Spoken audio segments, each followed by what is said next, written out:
Okay, I do believe I should be live right now. Hello, everyone. My name is Kid Kenobi.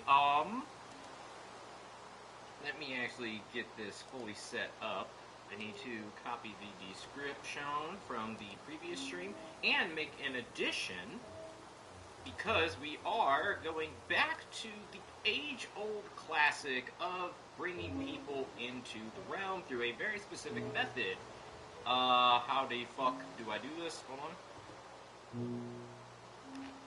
Minecraft realm. Okay, so what is the classic thing of how we do this? How did we do this before in the past? If you would like to be added to the realm, then all you have to do is join my Discord and put your Minecraft username in the realm add channel, and I will add you as soon as possible. With an exclamation point. Beautiful. Upload the thumbnail so people know what kind of stream this is. Where's that beautiful dirt block? There you go. Save that. Put that over there.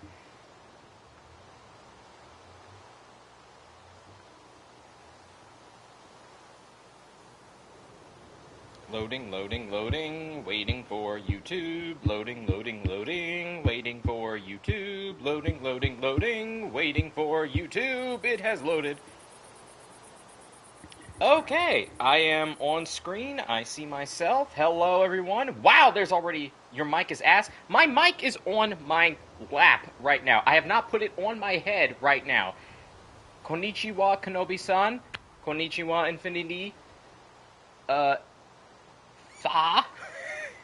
So, Kenobi in chat. Bam, how are you doing? I died in death with a gorgeous woman. Nice to hear it. The mic was shit at the start. I know. It's not on my head. There you go. It's on my head now. You should now hear my beautiful voice at maximum volume. Hello. Now I gotta type in the stream message. Fuck it, we're going simple. Click like button by G Fuel. The FCC has directed me that I have to acknowledge that if you use my code KidKenobiFuel for G Fuel at the link below, you will get 30% off of your order, and I will get a currency, what's the fucking word? Conscription? No.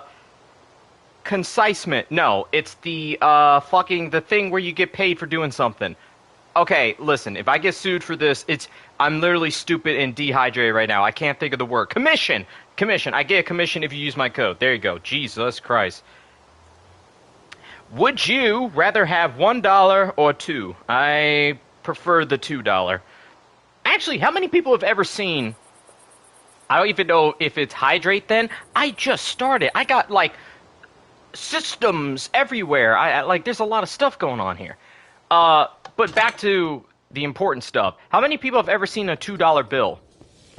Does that still exist? Can people see a $2 bill and know what it is and operate with it? My family has a stack of 2 in a bundle. See, at my old house, I had a little bit of 3 things of... Hello? Ow. Are you kicking me out? Okay. Jesus. I had a hit on the way out. Okay. Yeah, I had a stack of 2s. I have no idea where they are, but it's one of those things where my mom gave me, some 2s, and it was, back when I was, 10 years old. So, when your parent gives you a wad of cash, you're like, oh, hell yeah, I'm balling. But then she's like, no, you can't really use it, though. And I'm like, what do you mean? Is this not, standard currency? And she's like, no, because if you use it, people are going to look at you weird. And I'm like, but it's money. And we're in America, so what's the malfunction here? And she's just like, it's not gonna work, trust me. I didn't trust her, and I went to, I think it was a Walmart, and I was paying for some candy or something, and all I had in my wallet was 2s, and I was just like, fucking hey, can I buy this, whatever candy it was at the time? And the person looked at me and looked at me crazy, like, what exactly is this? Is this a prank? And someone else immediately clocked it, came over and kind of whispered at them, like, no, no, no, that's real. Just go through with it. And they're like, oh, okay. But it was so socially awkward. I was like, okay, the rest of my twos are going in the drawer, never to see the light of day again. So I just have like $6 of useless money somewhere around here. Damn, that pisses me off. What? I hate stupid currency. Like, who makes... Like, we have single denominations. $1 makes sense. $5, nice. $10, $20, $50, $100, and that's it. Cap it at there. That's perfect. We don't need no more, no less. And then some jackass decided, you know what, we're going to make the $2 bill. And then there's also discussion of a $250 bill. Like, there's just so much bills everywhere. Fucking pointless, stupid bullshit. That makes me feel old griping about it. I feel old being pissed off about this.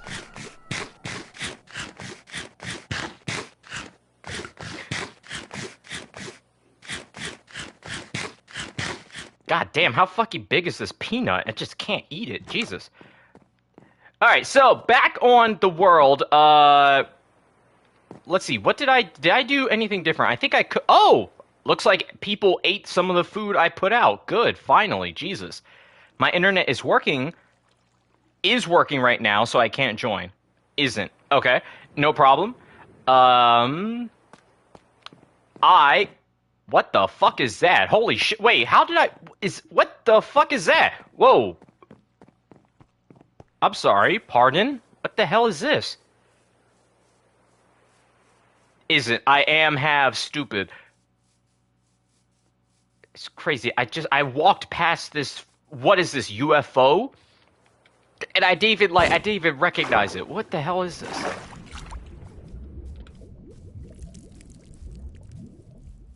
Wait, are those lights? Is this a roulette table? I gotta see this. I gotta see what the hell this is.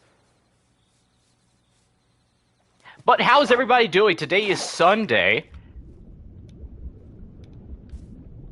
It's the last week of April.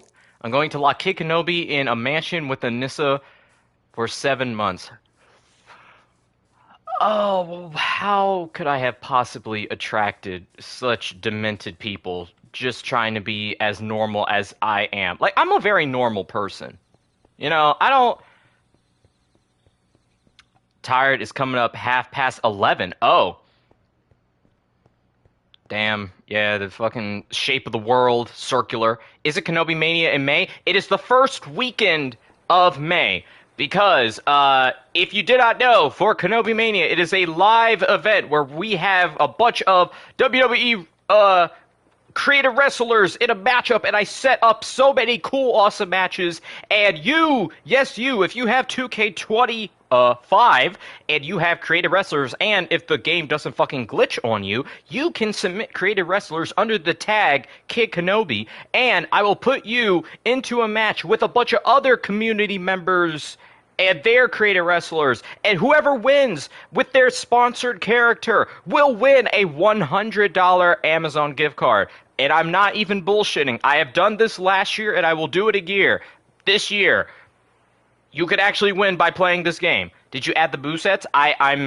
Today was a slow day for me. I will get it done. And so, speaking of, the deadline for your creative wrestlers getting into the Mania is this Tuesday. So, you have to get it in by Tuesday, 11 p.m. 59 Eastern Standard Time. And I will record the event, and we will, have it set up and ready Wednesday. So the event is going live Saturday and Sunday. It's a 2-night event.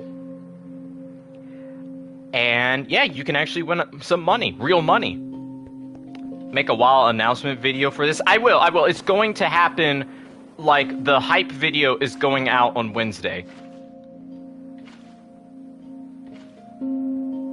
Alright, I I see mass production here. Not only is there school, but I got a haircut today.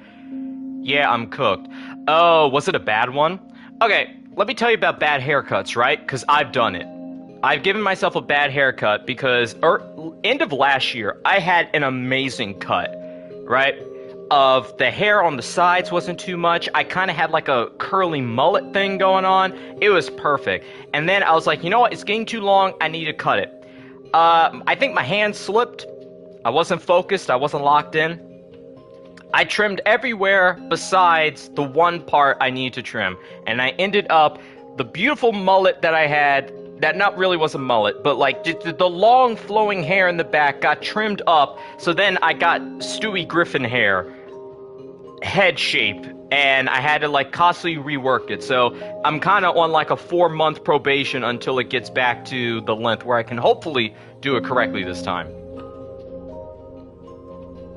No. Okay, so I just went on that whole tangent about my own fucking bad hair for nothing. Okay.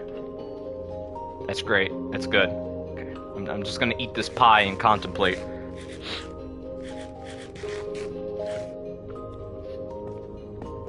Okay, so this does look like a giant roulette table. Huge building, though. It's the base of the Lucky 38. I know that, god damn it, I'm not trying to immediately tell people this is going to look like the New Vegas Strip. This is supposed to be the reveal. It's supposed to be like, you know, in a couple of weeks or months, every day I come back and like, holy shit, it looks like that place in New Vegas.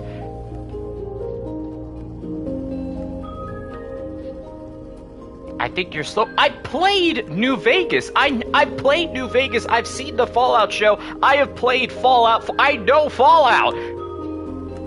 Imagine see the Wither Storm in the background getting closer and closer. You know, there is a Wither Storm mod, but I think that's definitely end of lifespan of this realm kind of edition. Also, I have a storage computer right there. Yeah, I think I heard some clicks or something. Actually, let's see if I can I parkour over there? Let me inspect your computer. Alright, what kind of computer shit we got going on here? I see gizmos, I see solar panels, I see widgets. I think I see the computer. Is this it? That looks like a computer. Let's see. Can I click? Okay, this guy has 2,610 cobblestone, 1,000, almost 2,000 glass, 8,000 gold, gravel, netherrack, quartz, sand, stone. Oh, and it's actually properly organized right here. Oh, and you can actually see descriptions. I'm joining when I get back from Dunkin' Donuts. Man, I would annihilate some Dunkin' Donuts right now, but I'm not in the... For the first time in my life, I'm committed to a diet. Not like a full-on, scheduled, organized diet. It's just more like, I'm just going to eat to survive. I'm not really going to eat for pleasure. And I'm also walking a mile a day, and I'm lifting weights, and I'm doing like 50 jumping jacks after I eat, and I'm doing the planks. I'm just doing a bunch of random bullshit exercises. And it sucks, cause there's a time when I never gained weight, right? That was, I guess, the beauty of youth and almost dying. So like, I never gained weight, so I was just able to eat whatever the fuck I wanted. So yeah, there's a time when you put like a thing of cheesecake in front of me, I could eat that sumbitch in a second. Now that I'm old and my body is acting normal, I gotta actually watch my calories, and I gotta do a bunch of shit I don't want to do to actually not be chunky. And where the fuck am I? Oh, okay, I think house is over there. Yeah, so I'm doing a whole bunch of exercise, and I'm getting up earlier in the day. I got a KFC and Taco Bell right outside my building, and a Dunkin' is right behind it, along with a supermarket. I might be living the good life. You know, I had at the old house, there was, I think it was a Dunkin' Donuts right around the corner. And it was so tempting, to the point where you don't even want it. At least you have no hair to weigh you down. What is When have I ever given the appearance or suggestion that I'm actually bald? Like, how has this gotten out of my control? This bizarre bald belief that Kikinobi is stone smooth, Lex Luthor, Stone Cold Steve Austin, Bruce Willis. How do you all think I'm just Chrome Dome up there? How did that happen? What did I do wrong? What could people learn from me? No dick, no balls, and definitely no butthole either, because he feeds off radiation. Sorry, just had to take the helmet off. There's hair. Look, you saw it. Because you just are. No, but like...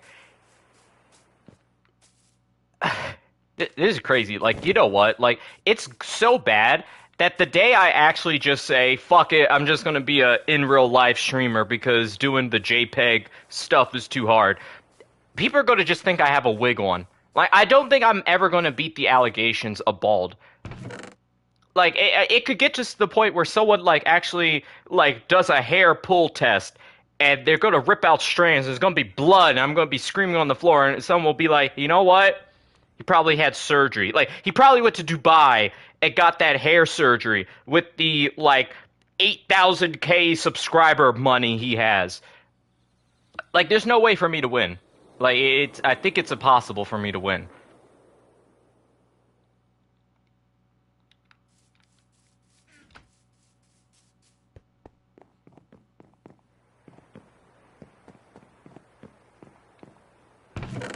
Alright, I'm gonna, oh, Jesus, I can't, like, when I get the comment visual, I look, and I'm like, oh, it's probably something interesting, and then I see that. DEF CON, nobody wins. Oh, you guys win. You guys get to yuck it up and be like, oh, I'm bald. And it's weird if, like, I don't know why I'm offended, because I'm not bald. Like, I'm literally not bald, but for some reason, I'm getting touchy about it. So, it's weird. I don't know. Why am I getting touchy about this? I'm not bald. I shouldn't care, but what the fuck?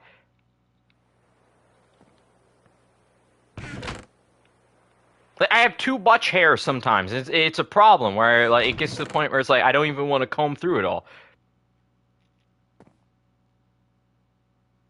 I think it's just a Doug fan. Doug, okay, but, like, people call him, like...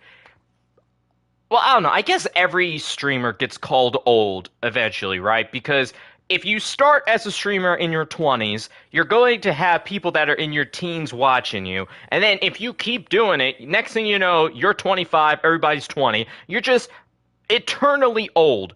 You almost never attract an audience older than yourself. Online, at least. So yeah, everybody's going to call you old if you're a content creator. Eventually.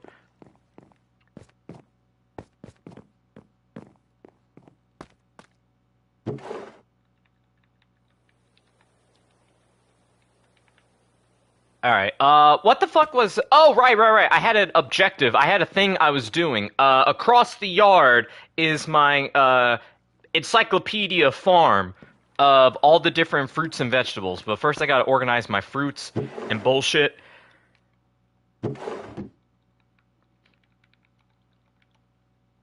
Well, I am a legal adult now, so I will call you bald. How does you being an adult affect my hair? I mean, granted, I still have hair, so that doesn't actually change anything. Oh God, the milk, the mulk. God.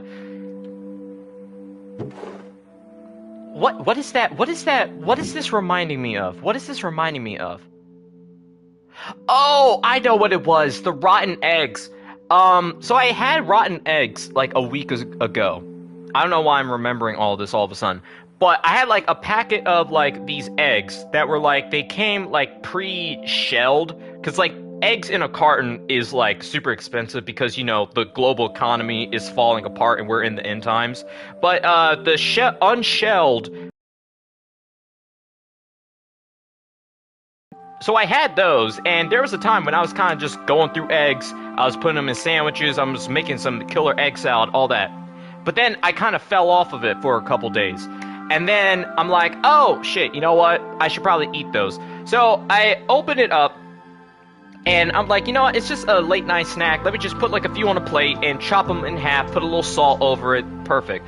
So I do all that, and then I walk back to like my place where I sit to eat, and I put it up into my mouth, and it is the most plastic smelling, horrendous thing. When is the next Fortnite stream? I don't stream Fortnite that often. It would probably be whenever there's an event, or if I'm randomly streaming it on Twitch. But honestly, I kind of just grind out on like brain rot XP maps. I'm not a big Fortnite streamer. So I have this egg. It's half sliced. I put it in my mouth. It smells like plastic, and it smells like ass. And I'm like, whoa, what the hell? And I'm like, okay. Maybe that one was bad, and I go to the next one. I barely am able to put it up to my nostrils, and it's just horrendous. So I go, put it into the trash.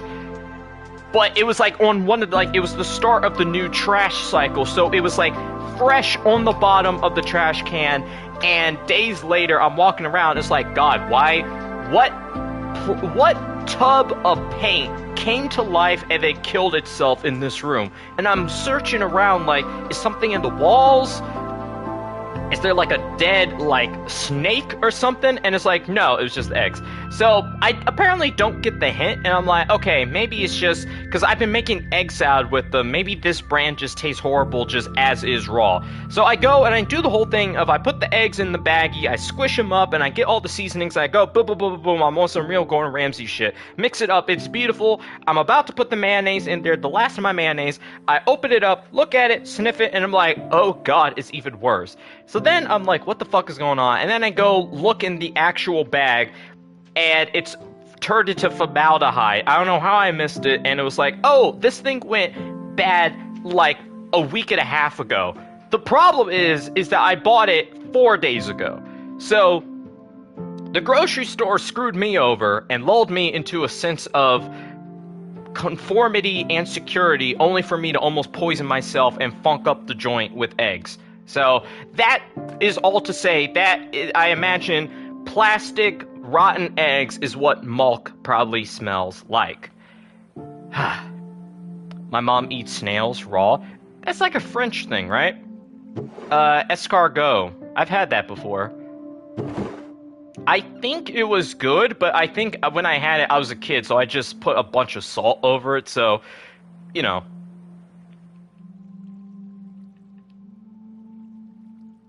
That is such a bald thing to say. What? That's like, oh man, it's really hot today. Yeah, that's a real short thing to say. No, that is a normal human experience that anyone of any height or hair maximum could feel and experience. No.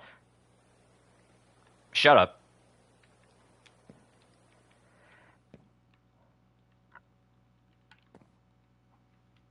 Wait, no, okay. Sugar over there. Okay. Going to the farm, I need by hoe and shovel. Bloopy doopy doopy foopy. Oh, you show up, you're literally bald. Okay, but that can't be your counter. That's a weak overused counter. I can't defend myself. This is the indefensible position.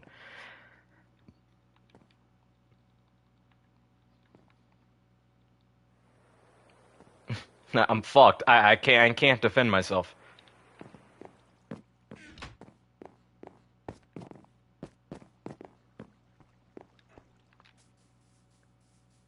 Alright. I have not checked the animals yet, but I think I will. But let me go to over here. Let me check out the Encyclopedia's farm, just to make sure, try to get a sense of what else I need to do.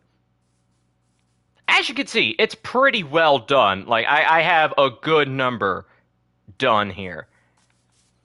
Alright, so I have sweet potato, rice, peanut, lettuce, broccoli, tomato, beans, that's a ghost, wheat, mustard, potato, corn, onion, chili, and vanilla. Loud as bird. So I think the only one, so I think bell pepper I'm missing.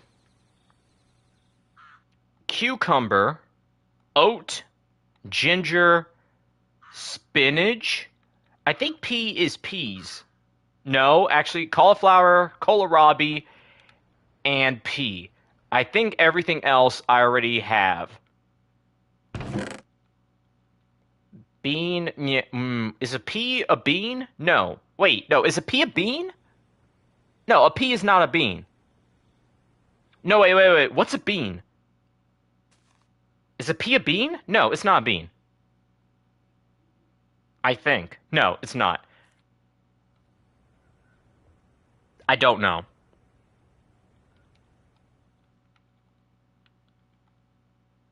I'll figure it out. If I end up with duplicates, then that's just going to be on me. All right. Oh, right. This is where I tested those grenades. That was a choice decision I made. Oh, what the hell kind of bird? Are you a woodpecker? What are you? You're so detailed. It's so funny seeing, like, add-on creatures that have, like, more textures than, like, an entire forest. Holy shit! What the fuck is that? Oh, lint. Okay, never mind. Sorry, like, something just was flittering in front of my face, and I just, like, panicked, because, like, isn't that, like, the worst thing that bugs can do? That they just decide, oh, this giant I'm going to fly in front of. Or, I'm a spider, I'm going to Mission Impossible my way down. Ah! What the fuck? What? Okay, am I actually chirping? Am I going insane? What the fuck am I seeing? Is something on me or in my space? On my hair? No? What the hell am I seeing? What the fuck?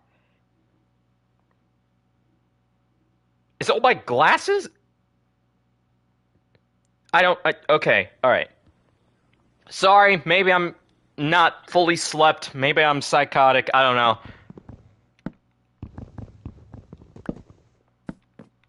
I'm not tweaking. I'm just, like, I thought I saw something on me. And, you know, considering I just had, like, the fake out, I was really thinking, oh god, it's real this time. I'm gonna die. A stink bug dropped from the ceiling and landed on my leg. Ugh, god. You know, I remember, oh god. Yeah, I'm dating myself here. I was in middle school when stink bugs first made landfall into the United States. And I remember, like, the summer beforehand, me and everybody was, like, able to go out into the playground and we were able to enjoy life. And it was like, you know, you saw ants, you saw a bee, you saw a butterfly. And then the summer that the stink bugs invaded, they crossed the mainland of, no, the ocean. They crossed the ocean. And then it was just, they were fucking everywhere. And they were, like, across the walls. They were big, and then there were big ones. And then if you smash one, it had, like, neon blood. Hi. I have a pie for you.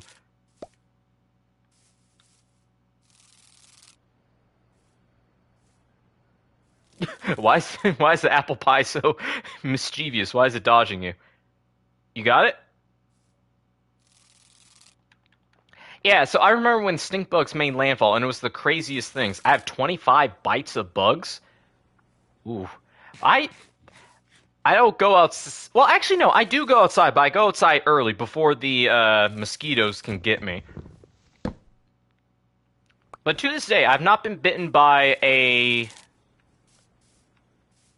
I don't know. I haven't been bitten by almost anything besides mosquitoes and a singular ant.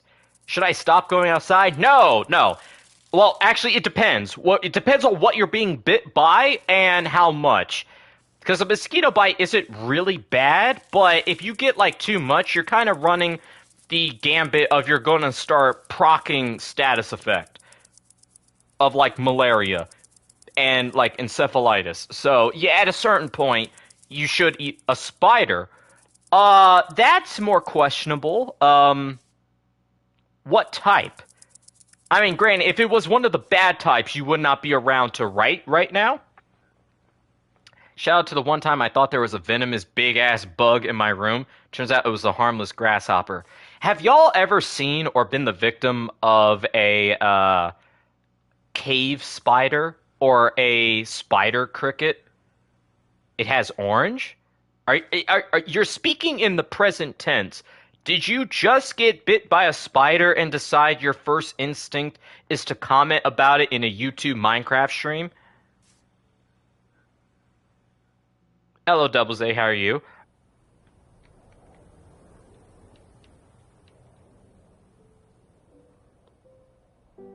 It was today. Okay,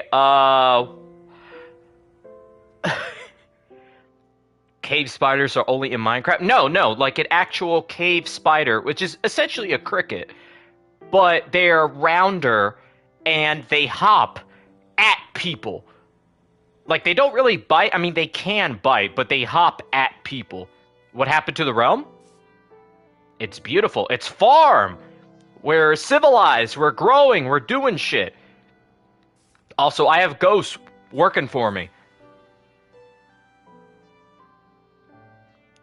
I last played 2 streams ago. I don't think we actually did. I mean, Power Player's working on building New Vegas. There was a war, some grenades were thrown, some places were exploded. I had a spider in my arm in class, and I saw one hanging. They should fix that school.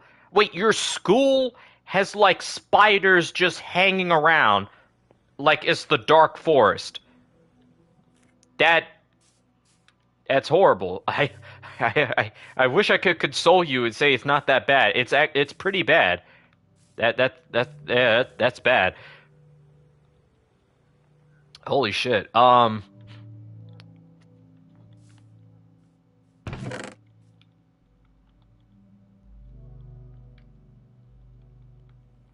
right, I need 7 or 8. I need 8 more pens for my vegetable farm. Oh, come on. It's basically nighttime. Just let me sleep. I have you know, if I lose a limb or got a major injury, the first thing I would message is the YouTuber Kid Kenobi in his famous weekly Minecraft stream chats. I appreciate you, but you don't need to do that. I missed a lot. It was a relative. And I caught a black spider with orange in the school at one time. There was a slug in my food. What society do you live in? Because I'm hearing slugs in food and spiders in the schools, and it sounds like you live in a Resident Evil village. Or right next to Hogwarts. Like, you obviously have the technology to type in YouTube, so something's working, but cleanest school in Oklahoma. I mean, I'm not hearing anything like it's not like, oh yeah, and then the zebra broke in last week during gym class, so I didn't hear that, so... Alright, Power Player, he just said he sent me something? Hold on. Let me see, what be this? Get the factory ready? That's ominous as shit.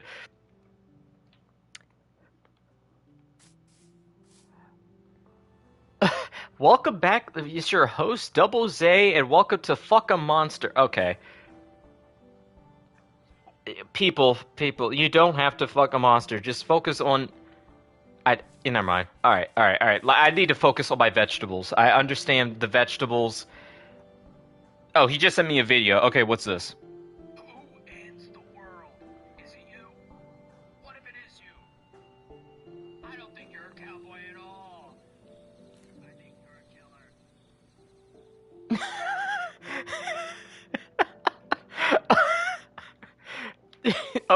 Okay, Mr. House. Thank you, Mr. House, for that drive-by slander against me. Thank you.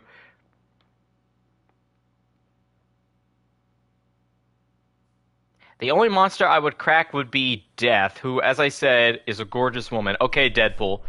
Nice. I don't know, like, Okay, so what's a monster...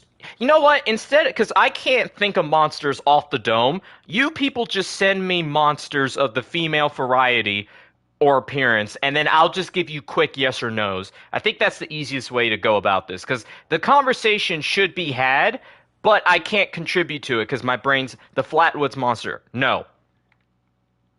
But thank you for the first introduction comment. You're the one saying, wait, that's my voice? Wait, that's my voice? Who ends the world? Is it you? What if it is you? That is me! Oh my god. Holy shit. Okay, I apparently dissociate from myself in a scary manner. That's going to be a problem in like 70 years. I'm going to be in trouble. The Mothman? I'm going to say no. I think too jittery. And also the man part, I'm not really. SCP-999, is that the orange jello? That thing is a pure creature of heart. I have no intent towards it. No, thank you. Next. Is that AI or a YouTube poop thing? That's apparently my voice. Power Player just took my voice and just put it in the meme. I thought it was Trans Slenderman. No, Slenderman has terrified me since I was a kid. Not because of the other thing, but like because of the notes in the woods and the jump scares. You said it last week? It's been a long week, okay? Listen, the days are longer for me. I'm getting up at 7 a.m. and I'm going to bed at 11. This shit's fucking me up. I feel like 2 days in one. I'm living like compacted life. It's scary.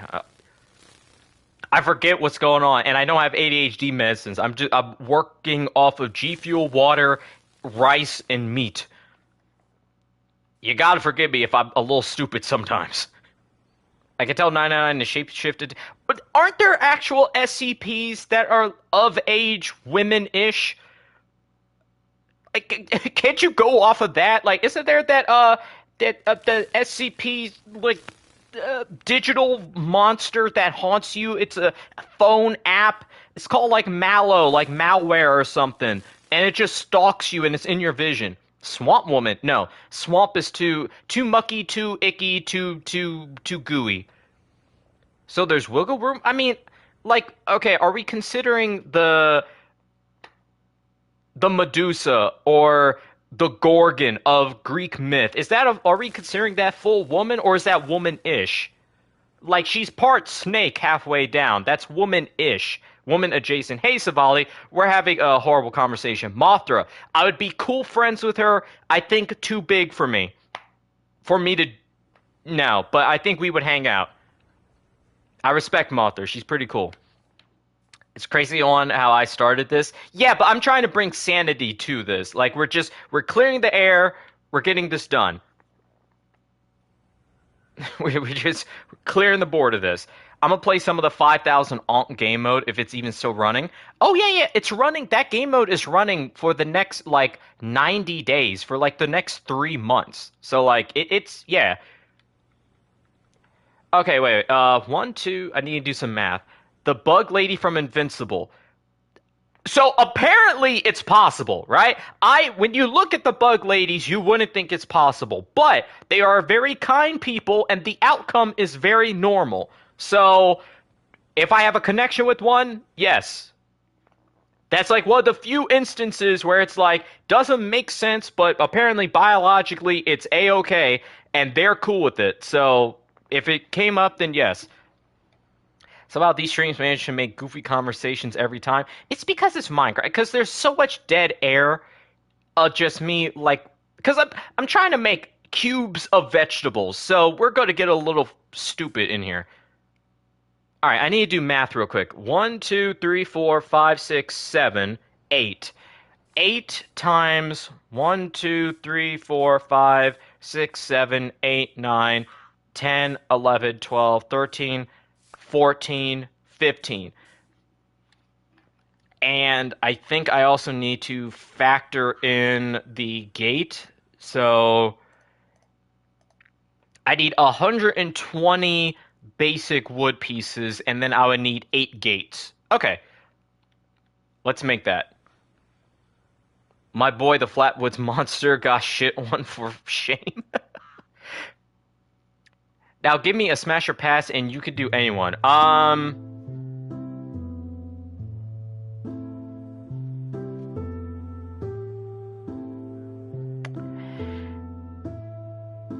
trying to think of something that won't get you in trouble and won't make me judge you too horribly.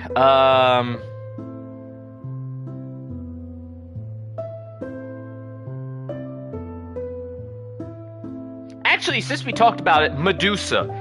Like, Medusa of Greek myth. Would you take the chance?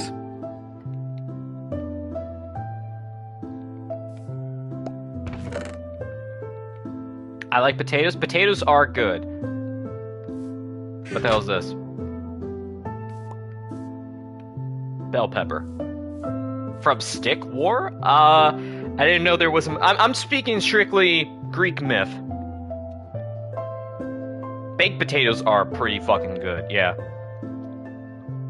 And Savali says no. Probably wise decision. You probably wouldn't be able to even rizz her up because she would just turn you to stone super quickly.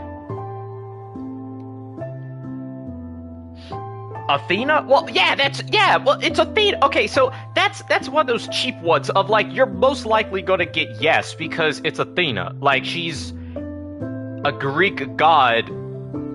That's, yeah, like, there's no downside. Unless Zeus gets involved. But, like, basically, there's no downside. Shit, I need more wood. I can very much see Medusa stoning you right after for the lulz. Oh, you actually think you would get that far? You think you would get far enough that there would be an after part? I'd ever told you about my redstone? Oh, go, ooh, ew, brother, ew. Ew. Oh, hi, Power.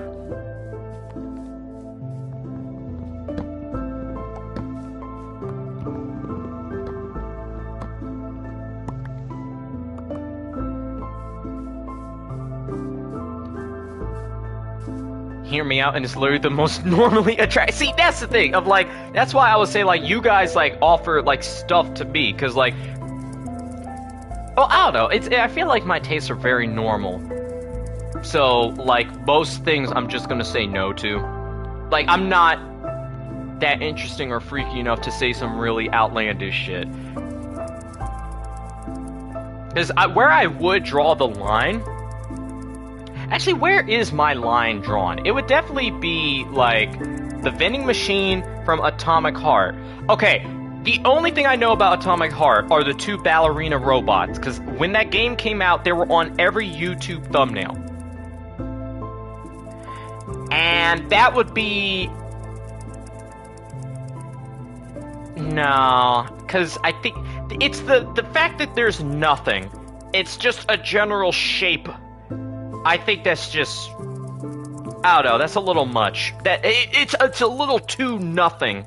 I don't know, I feel like at that point, it's a Barbie doll, and I feel like I have decency. Is this an arena over here? Where are you? I think you're over near New Vegas. So that's going to be a casino. But there could be an arena underneath the casino, possibly. There's something? I mean, there's the general form of something, but it's not like a lot of something.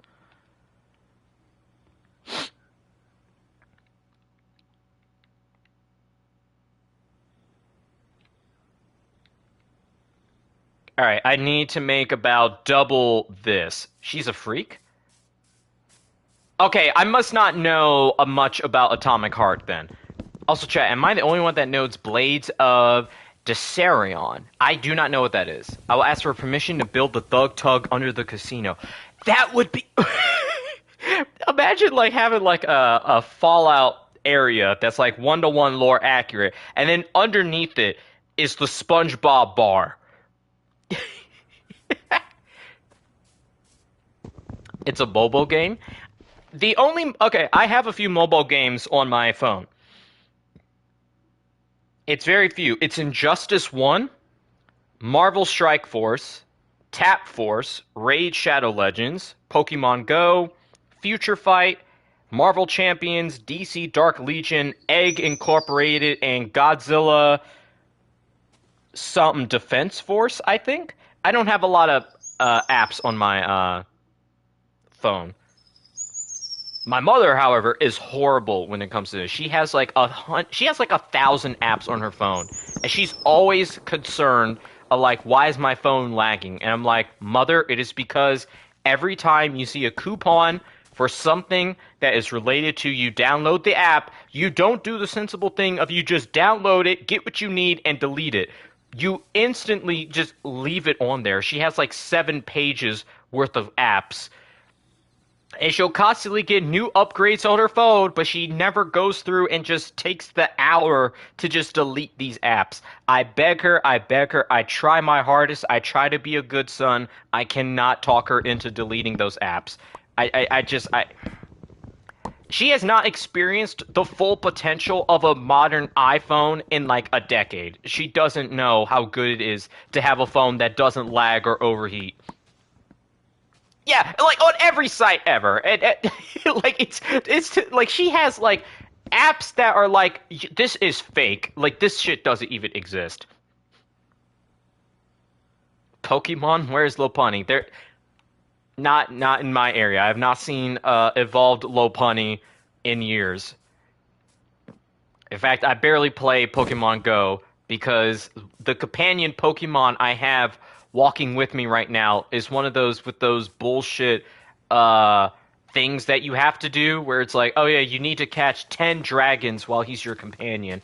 And since then, I have not seen a dragon, and I'm too pissed off to switch off because I know the millisecond I do, I'm going to see 30 dragons, and I'm not going to be able to switch back in time. So I just rather brute force it and be stubborn.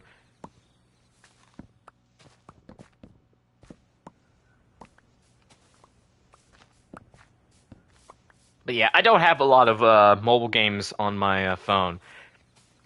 But Injustice 1, the mobile game was the shit. It was the game that I played all middle school. I love Pokemon too.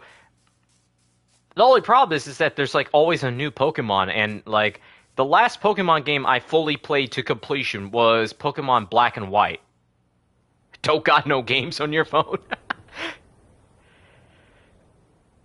Yeah, double. Like there are a few rules against you. I'm letting you get it out of your system. Like, listen, if more and more people start coming in here, we're gonna have to like start whipping you into shape of like, hey, you got. It's almost like when relatives come over. Like right now, it's the closed community basically of the few people that want to watch fighting game YouTuber play Minecraft for a little bit. Wait, is my friend is friends with a friend that is a friend with me, and she has another friend, and that is a friend with me. So I have 3 friends with my friend, and they're all friends. Is there a question in there, or is it a statement? Because I think you're correct, but I don't know what the hell you're talking about. I think you're correct, though.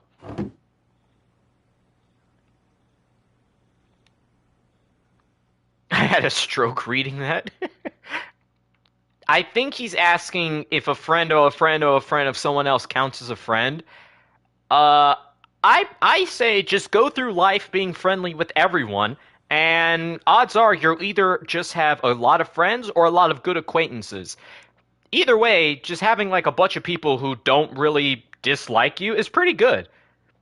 Okay, that's 100. So the Baba Zaba, and then I gotta make this, and then I gotta make 8 of these.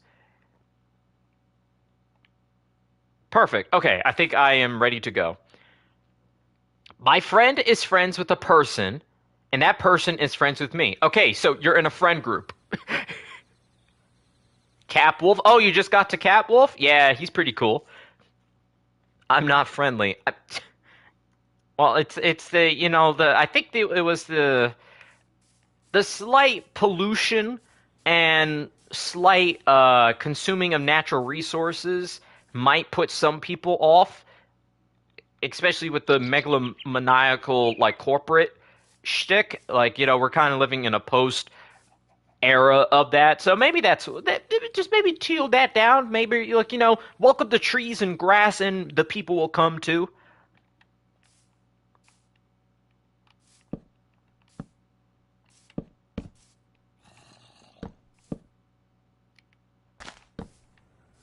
Alright, 1, 2, 3, 4, 5. You excited for Death Battles, Gru versus Megamind? Okay, if I had to say right now, it's gonna go to Gru. Gru has better feats, he has better tech, and he has better success rate. I would be very surprised if Gru loses. I'm spitballing it, I'm throwing it out there right now, Gru wins. Because I also know how Death Battle works, right? Like, they love to look at feats, and they try to put it in context, in comparison. Gru has done crazier shit, and has... Yeah, and he has the indestructible minions. Like, Megamind's minion is a big fish in a mech suit, and he's not that great. Modern Gru is 50 times weaker, but he's still strong, though. Like, he's still... Like, modern Gru... If we're talking about, like, going back to, like, Despicable Me 1 or 2, at some point he was doing some Sonic Adventure shit over missiles, right? So he's not just a genius, he's also super athletically fit with that weird-ass lopsided build he has. So I think Gru wins. I think Gru wins. I would be very surprised if he loses. That's all I'm gonna say on the record.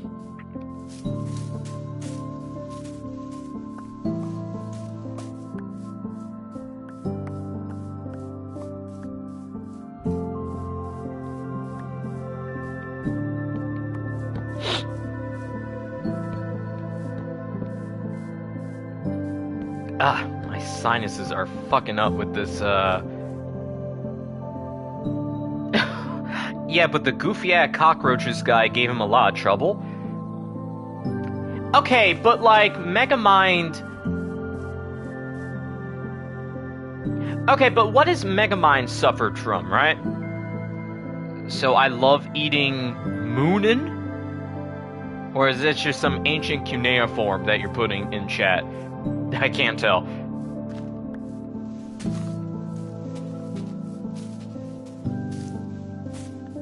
The goofy-ass fish people gave Megamind problem? Yeah, so that's the... Every hero has suffered from something stupid for no reason. Like, hell, Omni-Man had trouble with... like... Shit. Actually, I don't think I have a good... Actually, I don't know. Hero? Like a Hero Brine? Man, Hero Brine was the scariest motherfucker at some point. Like, he was my highest priority of, I hope I never run into this guy. Like, he was the scariest thing in existence for a little bit for me.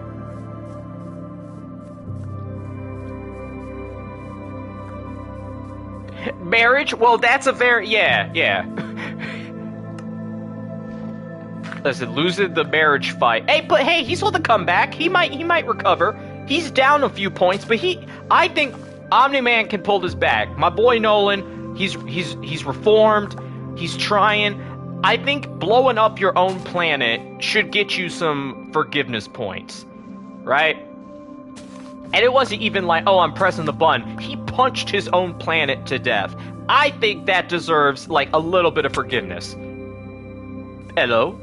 What in the fuck is this? Oh. What? Wait, hold on. I got too much bullshit in my pockets.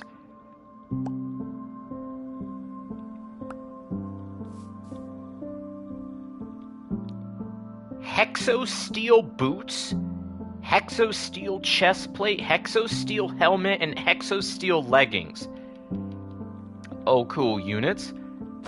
Oh, yeah. The event gives you a lot of cool, unlockables. Holy shit. Poor Paul. Well, Paul did...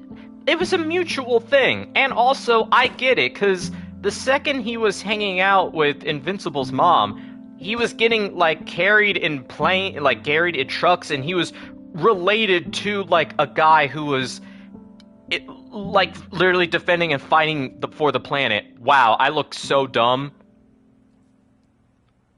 This is meant for a taller body, right? Like I look like a Star Wars droid. I don't look. I don't have the build for this. Oh my god.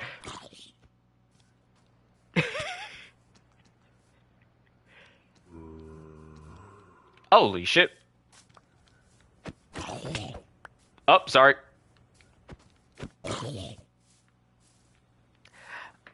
Kikadobi, could you play Tabs next stream? Oh, is that Totally Accurate Battle Simulator? So I do have my PC. I'm still test running it to see if it's safe enough to play games on, just because of setup, because it's giving me some weird ass moments. So far, I've been able to run a game called Deadlock pretty well off of it.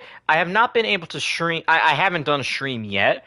But Totally Accurate Battle Simulator, I feel like that's an easy game. It's on console. Oh shit. Okay. I'll look into it. I'll look into it. Yeah.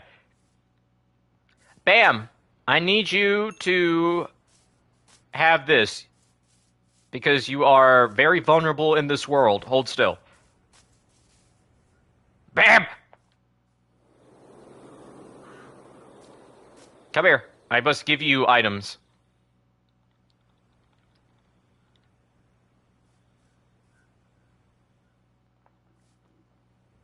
What is this clone drone? Clone drone went so crazy. I usually know what a thing is. I don't know what that is. Clone drone? First roguelite I ever played. I need to Google this. What the hell is clone drone? CLONE DRONE. Clone drone in the danger zone.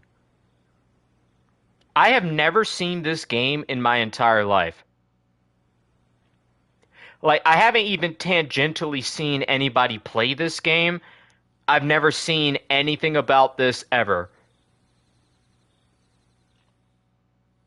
This is a completely new aspect of the world to me. I've never seen this before.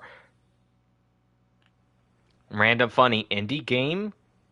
Fun-ass game, fun game, very much recommend? Huh, okay.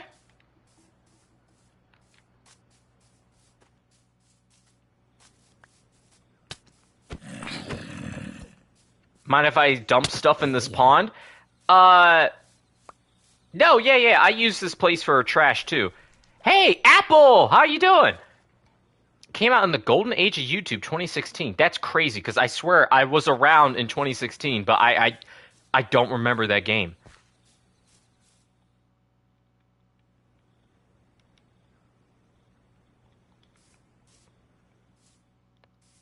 Two main narrators just use stock text to speech. Okay, that's pretty cool.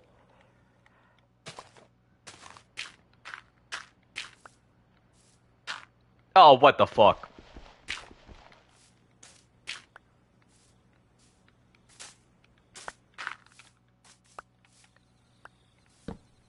Oh, damn it. Fuck.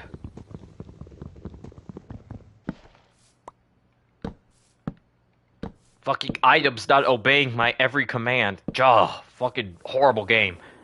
Played the whole game on a month free trial on Game Pass.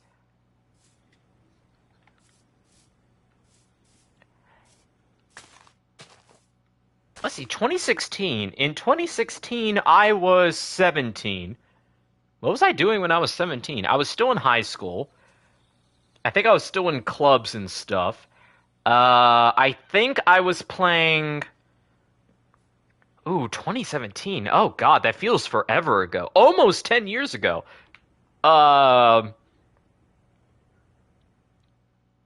You were doing absolutely nothing? I mean, kinda. I think the most I was doing was my general pixel art stuff.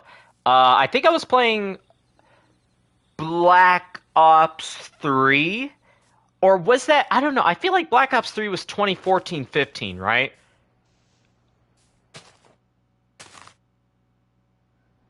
What games was I playing in 2017? Actually, hold on. What games came out in 2017? Games that came out in 2017. Let me see if I played any of these.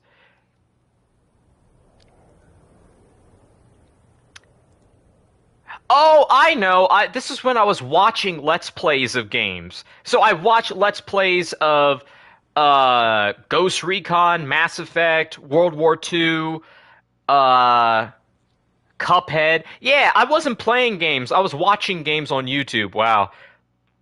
Yeah, none of these. I think by that time I was already playing GTA Online, so that's not new for me. Oh, Injustice! Injustice 2. Yeah, that's what my summer of 2017 was. Holy fuck. Okay, that just came back to me.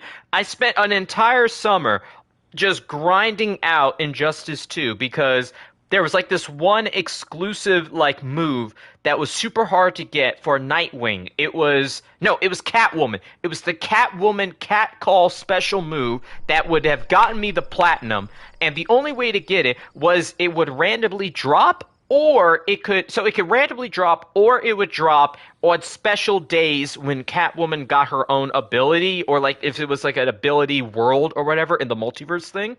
So what I did was I kind of just was playing like the game and I had it on autoplay and I was just grinding it out and it took me like 2 months to actually get. Holy shit. Oof. I didn't play Odyssey in 17 though, wasn't in 18. I usually don't buy video games fresh. You know, like I haven't bought a $60 fresh off the board game since probably MK1. Actually, hold on. Let me check PlayStation real quick.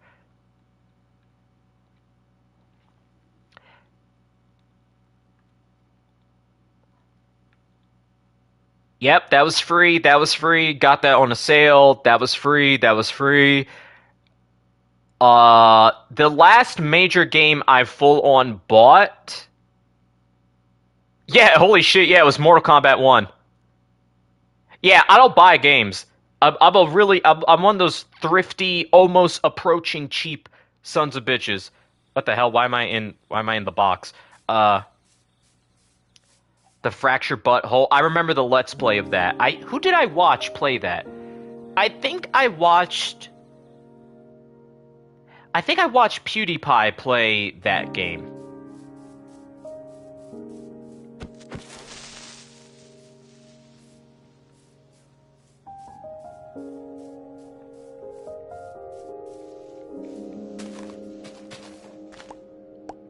It was either him or there was this one Let's Play channel that covered every single game, and he was the perfect Let's Player because he didn't really have he didn't have extreme reactions and he wasn't bad at games.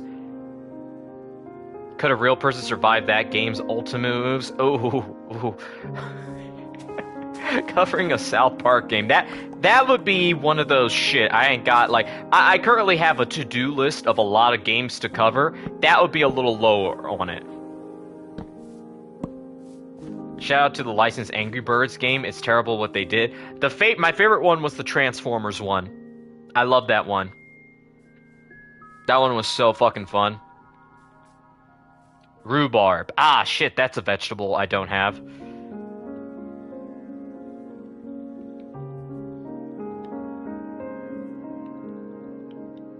Carp's all Marvel Rivals ults.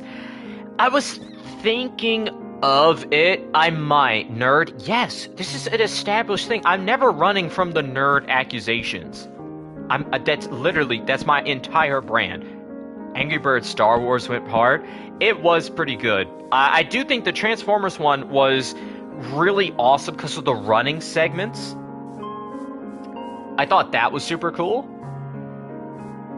And the transformation aspect, and I like trying to see who they made the different characters. Okay, how many did I make? I made 1, 2, 3, 4, 5. I can make 3 more. Okay. I should probably chop this thing down.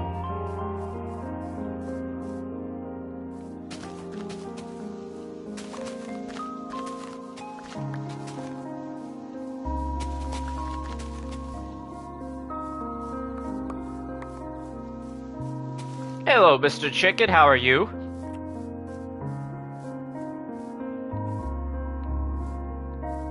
Angry Birds Epic was way too good for what it was. I don't think I played that. Yo, you know what a game that I loved as a kid? Doodle Army. And it was back when, like, so as a kid, I just never asked my parents to buy me anything because I was awkward. Not because they wouldn't get me it, but because they would, like, legitimately ask me, like, normal questions of, like, what is it? Do you need it? How badly do you want it? Do you know that your birthday's coming up? Is that kind of like... They were responsible with me. So I just didn't ask for shit often. So most things I played was either free, because I could just get around not asking if it was free. But there was one game, it was called Doodle Army. And it was like this side-scrolling game, and it was with a stick figure. And they had guns, and you were basically jumping and running through like a military camp. And you were just shooting with your guns, and there were different levels. And I only played the free version for like my entire childhood. And by the time I got old enough to have my own money, and I was like, you know what, I'm going to fucking buy it. It was off the App Store and I never could. Oh, hey, Lapis, I think I need to give you something. Pie. You think, yeah.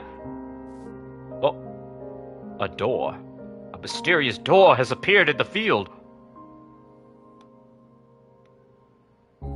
It was fire. It was so good. And I remember being so disappointed by Doodle Army 2 because they fucked up Granny.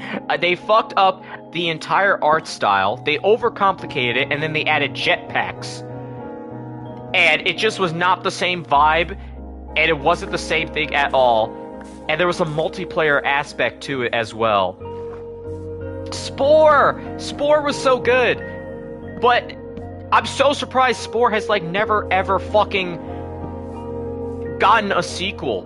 It feels like the most easy to make sequel. Just do it again, but with slightly better graphics and maybe add something else. I'm so surprised. Jetpack Joyride was a game I started playing in high school. I remember because I got, because in high school, I think it was my, not freshman year. Actually, it might have been freshman year. Or sophomore year. Sophomore year, I was like one of the first generation to get the, hey, bring your own device. And what that meant was like, yeah, bring a laptop. I had a small little, folding... Not like a MacBook. It was almost like a tablet that had a back kick to it and one of those fabric keyboards that clipped into itself. And on that thing, goddamn, there was one game I played. It was a racing game, and it was the craziest one I ever played because it had dubstep, and it had this thing where you could like boost and you could flip and you could smash cars, and the pricing for the different cars in the game was pretty fair. I think it was called Asphalt. I think it was Asphalt 8. And I remember one of the songs that played that fucking blew me away was My Heart Will Never Die. That music was so fucking intense. I got so hyped. And the thing is, it wasn't even like I was driving the super cool cars. I was driving some shit-ass, four-door, like, family car on this racetrack. But My Heart Will Never Die was starting to play in my ears. I felt like I was in the Grand Prix. It was so fucking cool.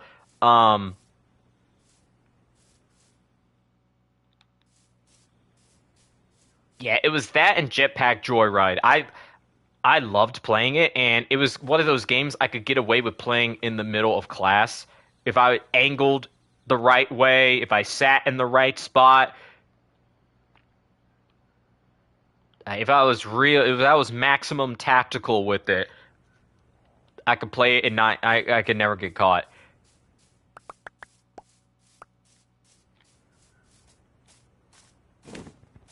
Cut the Rope? I did not play Cut the Rope.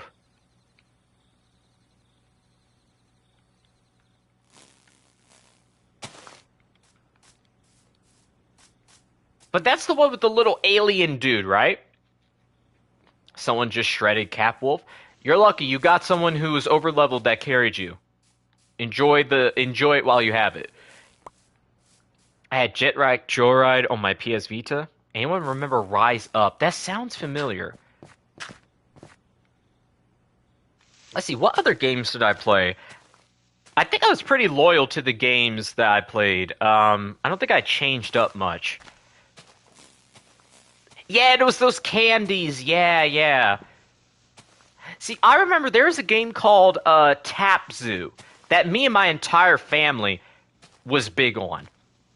To the point where, like, we had, like, my God, that is a very detailed bug. Jesus, look at all the, just so detailed. You don't need to exist in this game.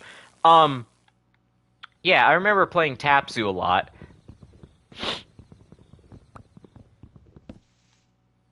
I had a Game Boy with one single game. It was Bomberman. The Game Boy era of games was so crazy because they would just have games that would soft lock on you. Or games that were impossible. Like, I remember playing the King Kong Game Boy game.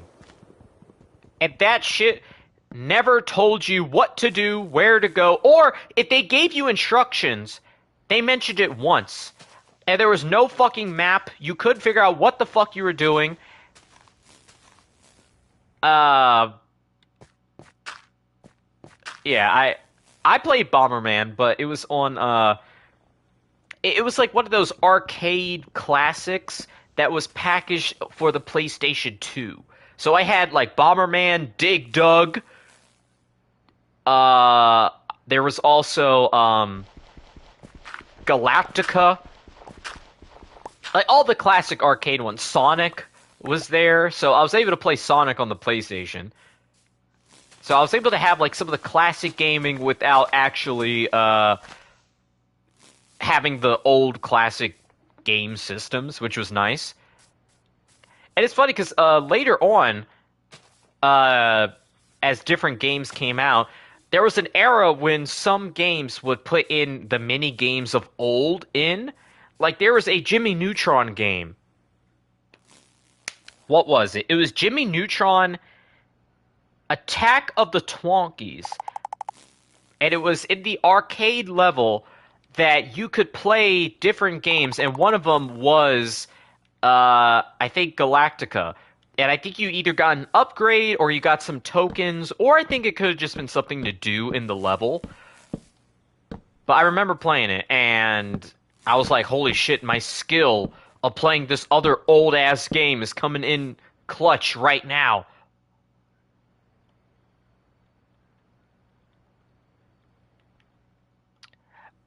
I watched a Nitro Rad video on that one. So that was a game that is definitely one of those, oh, I love it, it's one of my favorite games. And then when you play it again in modern times, you're like, oh, this might have been ass. It might not have been good, guys. I don't know. And what the fuck? Oh. Because I played it again. I was over at a friend's house, and he was showing me his Steam game list. And I looked, and I'm like, is that fucking Jimmy Neutron Attack of the Twonkies? And we both laughed, because we were like, holy shit, I can't believe we both played it. And then, impromptu, we just played through the entire game in one session.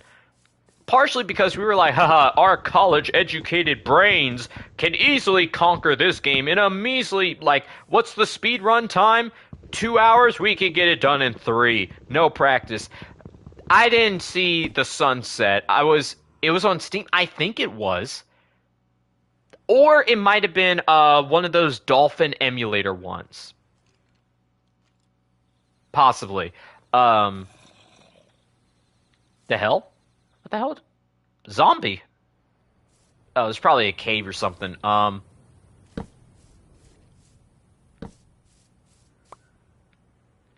It might have been Dolphin Emulator, because I know he used that a lot. Shit, my buckets. I don't have my buckets. Oh, because I used my buckets for milk and cheese. Fuck, they're probably at the kitchen. Actually, they're in the refrigerator. Yep. I need to go back and get those.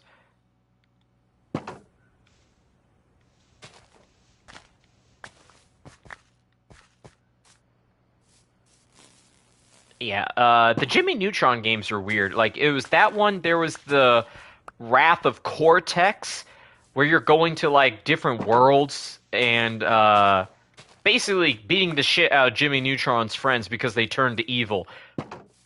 That was pretty fun. Man, the PlayStation, you know what? The real problem. Oh, is there an invite code to this realm? Apple, let me just, hold on. Because I know you. You're our longtime friend and community member. Let me just add you real quick. If you're not already added. I think you are. But, back to the gaming thing. You know, there's a time when a show would be on, uh, a movie would come out, and a game would just exist. Like, you didn't have to do anything. Like, you didn't have to hope and wait. There would just always be a new game out.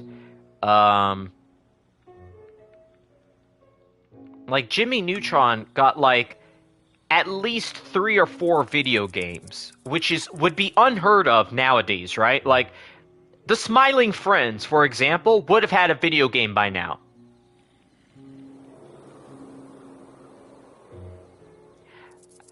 I would say my computer username is... Oh, yeah. I don't know if I saw you just yet. Lego Batman. Well, see, the Lego developers are fucking... Like, they're the GOAT. So, they just make games. Explain Geometry Dash to a medieval peasant. Make the cube not die while mythical music plays in the background. I play Smiling Friends for the DS in my childhood. You would have. You're from that alternate universe. In this universe, that doesn't exist. Apple, I'm going to just have to search up your name after stream. Just remind me in the Discord at Discord Minecraft Realm ad channel. Just make a little notification of, hey, Kikanobi, dumbass, add me. Just do that. Just do that for me, please.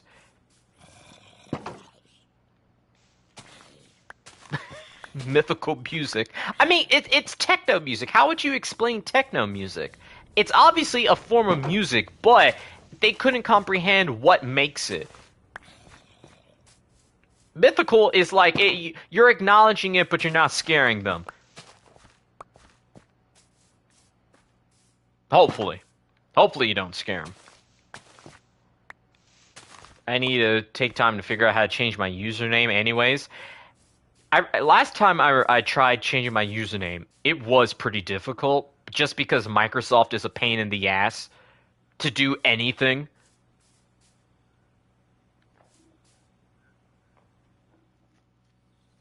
We gotta celebrate our differences. Yes, that's what makes humanity awesome.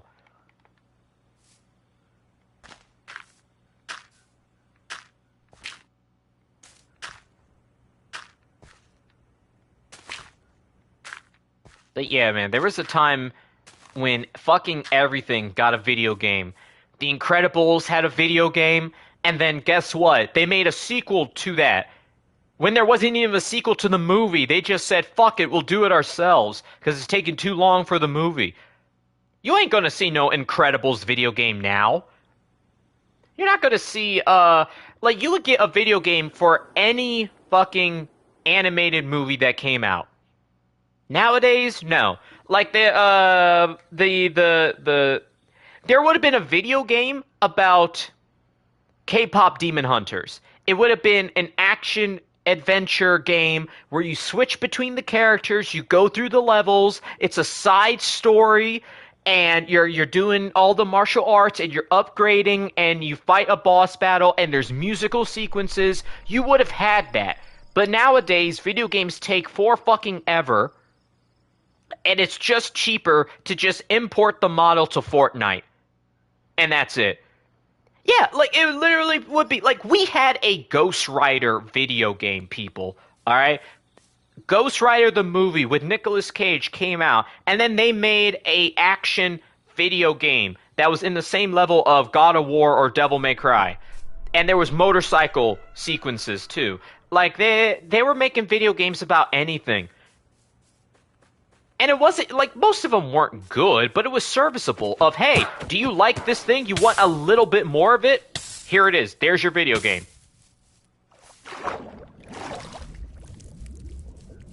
Want to see a weapons test? Sure, yeah. You're insane. You're in pain. I can tell by what you're saying, but I'm Nightmare Freddy.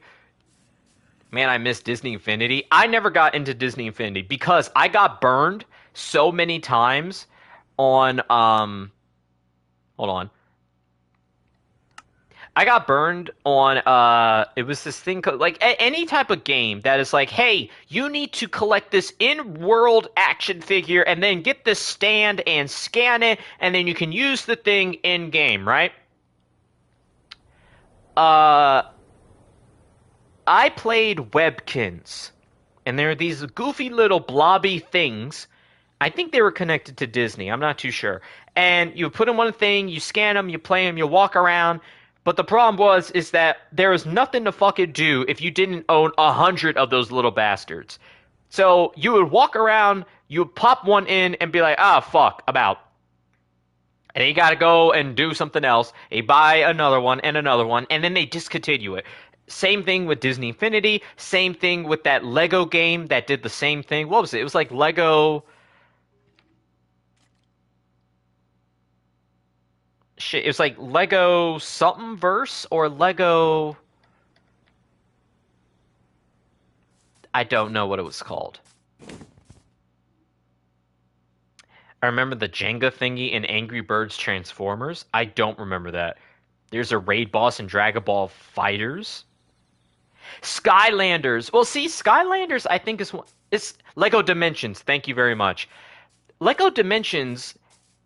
Yes, it was Lego Dimensions. I had a few packs because my mother got it for me like randomly. And then it was around the time that Toys R Us was going out of business, and they had a bunch left. So we just bought like a bunch of packs for like 5 cents each. But, like, it was also just such a fucking hassle because it was like, you have to do all this setup and you gotta, like, every time you need to switch out a character, you gotta get your ass up. Oh, yeah, it was expensive, too. Like, I love the idea and concept, but it was also like, good lord. Alright, where are my buckets?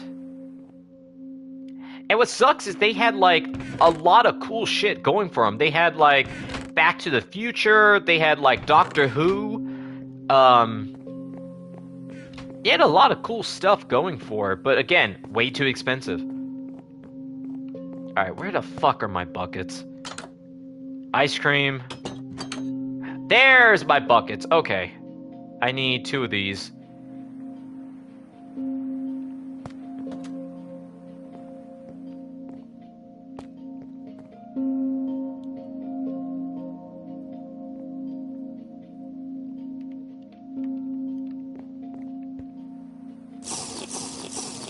Let me just drink a whole bucket of milk and kill myself with lactose intolerance. I think if I drank a whole bucket of milk, even if it was preserved and if it was, like, treated, I think I would die on the spot. I don't know if I could survive that. Low punny, dude. You know, this is, like, if I was, like, around you in real life, I would say take a lap.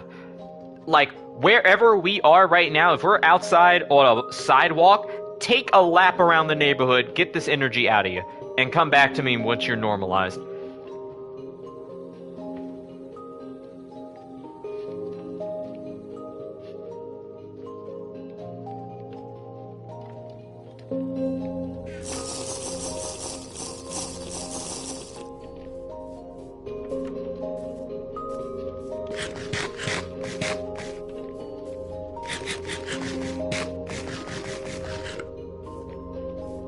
Yeah, I remember playing. I didn't get far in, like, that was like the one of the few Lego games I never finished. Just because of the amount of stuff. Low dosable. Okay, bro. Alright. That's just one of the games I just straight up did not finish.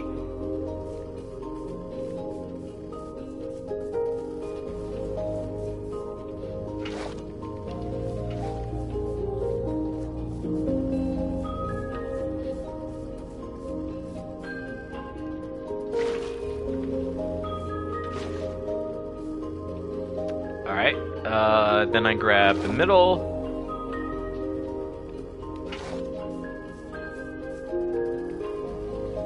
Let me put you over there, thank you. Boop. Bop.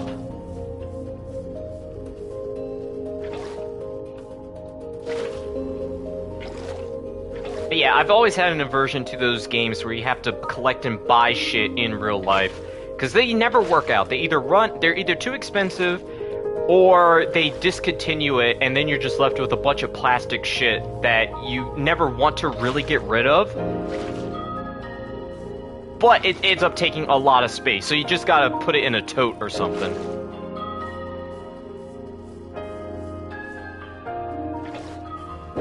It's almost like Wii accessories. Skylanders was goated though. I never got around to playing it. I never tried it. It might be goated. I don't know. I think it still exists, but I never got around to it.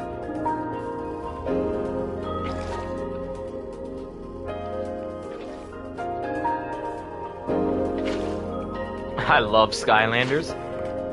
So is Skylanders, like, answer me this, is Skylanders still a thing? Like, is it still alive? I feel like Kikonomi's gonna send me to Sprunky at this point. Is that a gulag? Because if so, yes.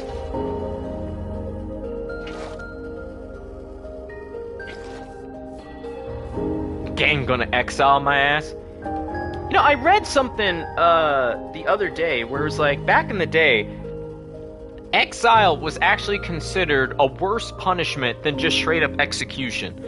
Which, on one hand, I kind of get, because, like, oh, you know, if you're back in, like, the 100s, and there's, like, no civilization, you kind of don't want to be all by yourself. But then it's also, like, I feel like I would rather take my chances than, like, some of the fucked up executions they had back in the day. Because, like, back in the day, they would be like, alright, we're putting you on the pull your fingernails out and stick a hot rod up your ass while you're getting gnawed on by a bunch of rabid squirrels. And then, like, the town kids sit back and watch. So, like, I don't know. I feel like I would take my chances on the road. You should have a Rec Room stream, because that wasteland will be sent to hell. Are you saying, like, the game's getting turned off or discontinued?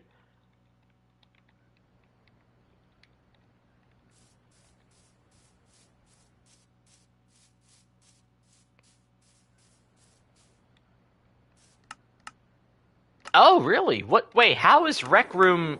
How are they shutting it off? Are they out of money?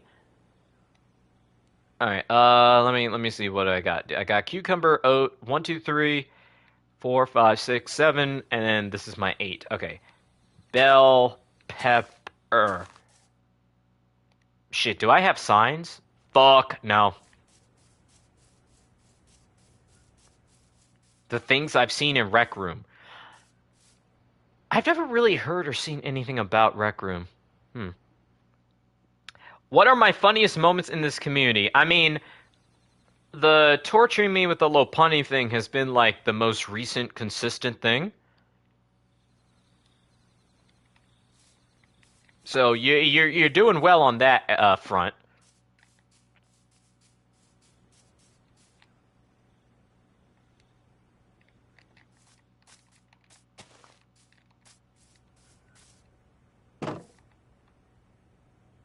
See, I never had the social area of Rec Room. I was on PlayStation Network. Home. It was PlayStation Home. Does anyone remember that?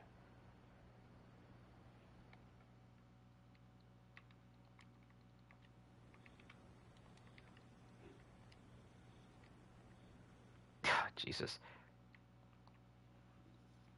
I remember PlayStation Home was a place that was on the PlayStation 3.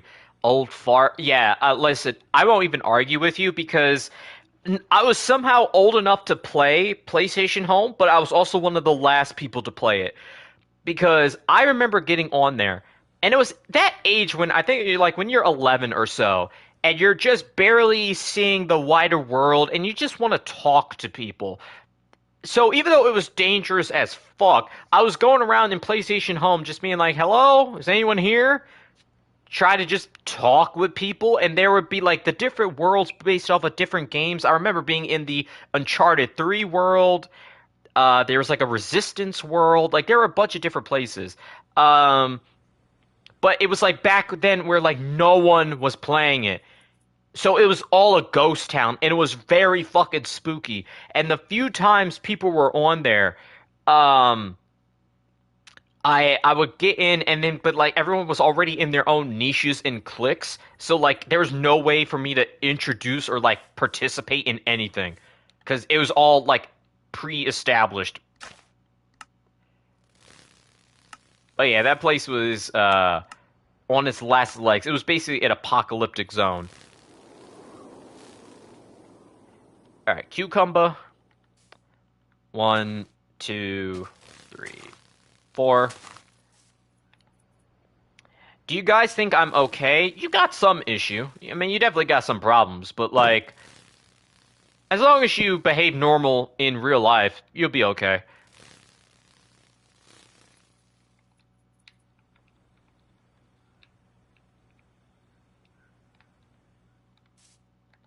Alright, cucumber. Next up is oat.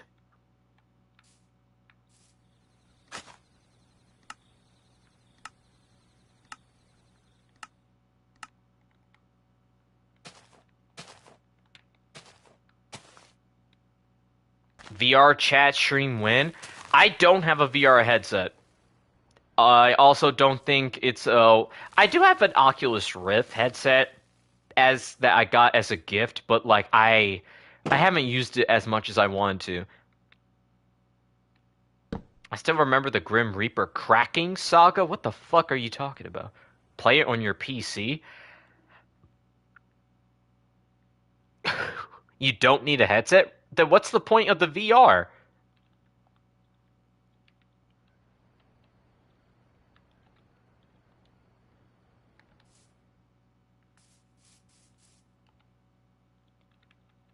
I sent you poop soup. You bet I would no. No. No. No. Weird people? Dude, I got my weird people interaction out of me in early middle school. I don't need that shit no more. VR chat will get you perma-banned off YouTube.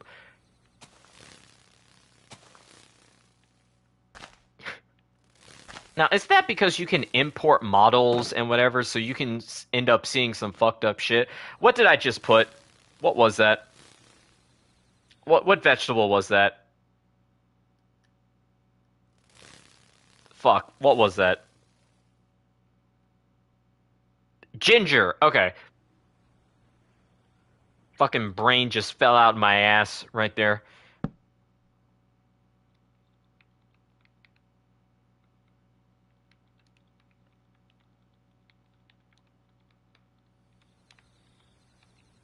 All right. Next up.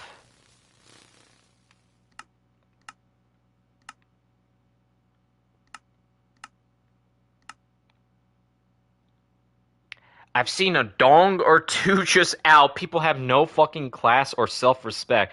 You're telling me you're in VR chat, so somebody imported like a character model with dong out. Huh. That's sad. Okay.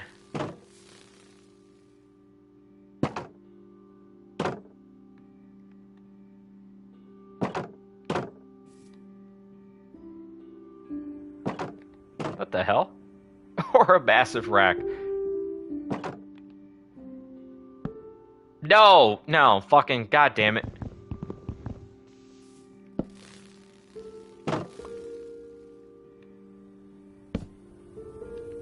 Wait, are you tilted? Ah. No, I'm not making a fucking Kick account. I'm not making a Kick account. I am morally against Kick as a platform because, like, literally, it is it's the Australia of every awful person online that either can't pretend to be normal, or they are addicted to gambling, or they are determined to be the most awful middle school brain content creator of all time. No, like, I fundamentally, ethically am against Kick. I would rather have no content than stream on Kick.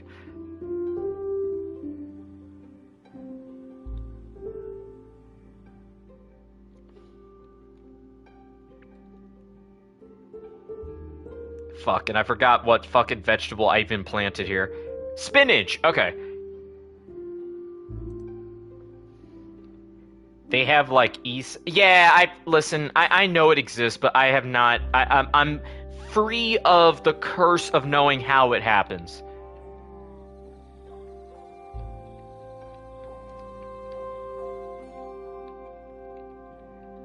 Spinach.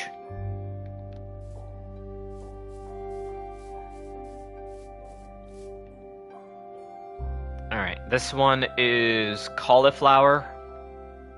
Cauliflower is such a weird vegetable where, like, it's only good in steamed fresh baggies with broccoli. I've never seen, like, or it's diced up into something else. I've legit seen ads in-game for strip clubs and bars, kids, a dating app. Okay. Oh, that's bad.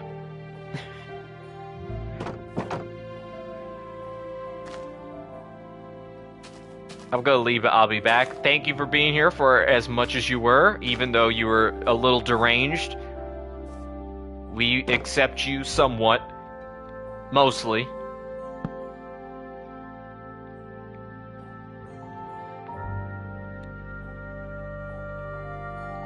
Alright, C-A... Call... E... Oh, Jesus. Oh, okay.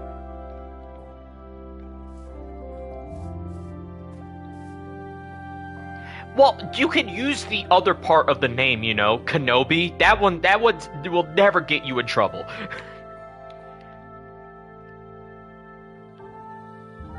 Alright. Kohlrabi and P.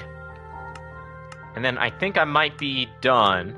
And I just gotta do the final things. Shut up with the... Alright, now I run into the question of, can I spell kohlrabi raw? Can I just do this? I'm a notoriously awful speller. Alright, kohlrabi. K-H-O-E... Ra... Bruh. Kohli... Rob... B? Kohlrabi? That's not right. I think there's an E. Or kohlrabi. Kohlrabi. Kohlrabi. Kohlrabi? Kohlrabi? That's like a koala. No. Kohlrabi. No, wait, I think that's right. Wait.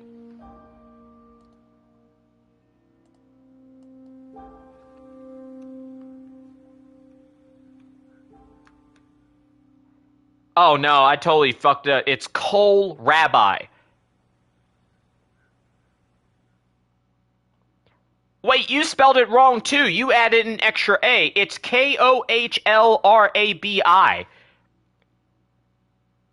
Oh wow, okay, so I fucked it up too, but you fucked it up as well, trying to be a smartass. So no one got it right. Kohlrabi.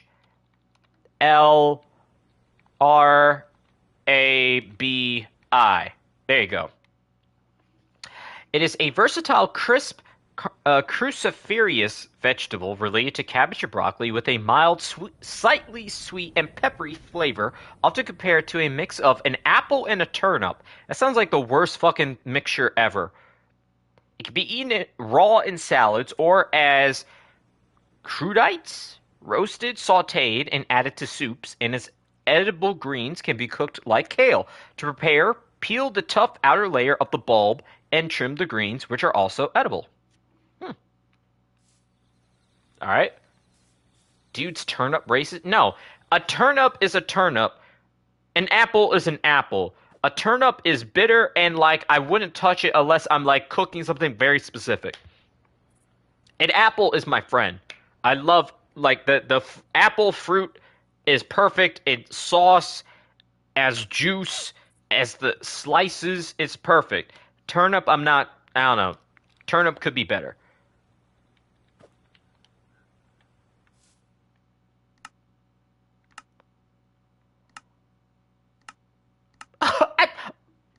Okay, bro is saying keep them separate but equal. Jesus, I'm talking about vegetables and fruits here. We we need to bring it back down to reality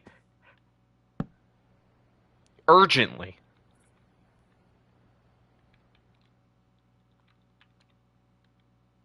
All right, P. Okay, I believe that is every vegetable.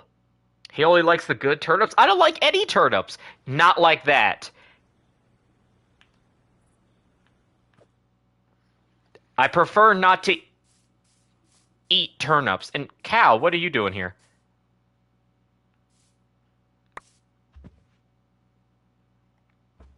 Turnip racist. It's a preference. No, wait. Okay, wait. No, no, no. You're backing me into a corner. I can't say anything right. I'm just gonna stop.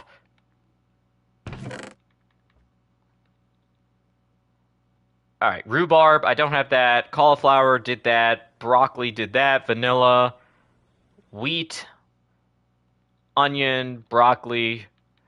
Actually, I need to take that. Give me that. Give me that. Give me that. Give me that. Rhubarb. Chili. Do I not have chili?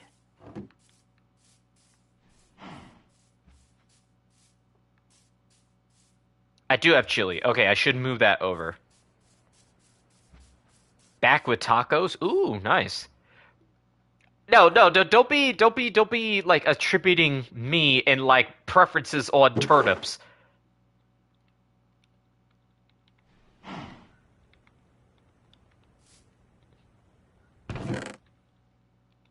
I'm getting accosted over my slight opinion over some vegetables. I like turnips. Okay, how did you consume the last turnip you ate and when was it? How long ago? Tell me that. Like, cuz I think you're a faker. I think you're being a contrarian because I had a mild opinion about turnips. You are now turnip's strongest soldier saying, "Nah, man, I love turnips." In a soup? Okay, yeah. A soup is the cheat code to every vegetable in food.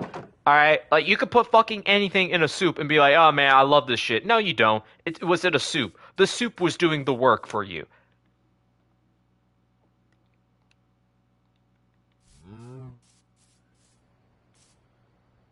I'm a fan of rooted vegetables. Name 5 that you consumed it outside of soup.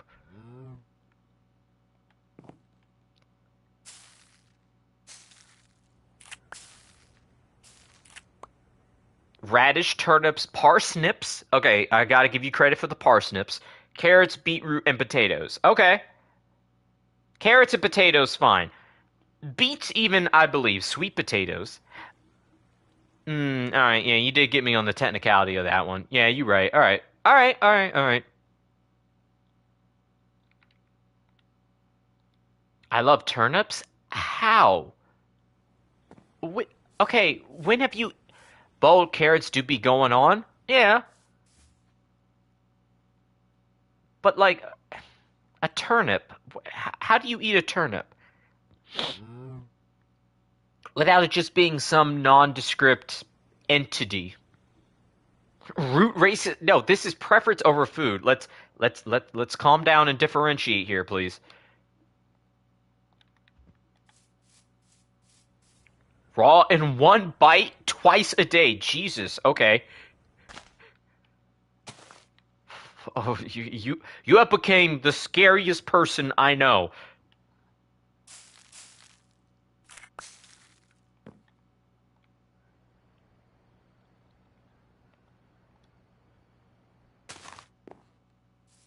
Put it in your mouth and chew.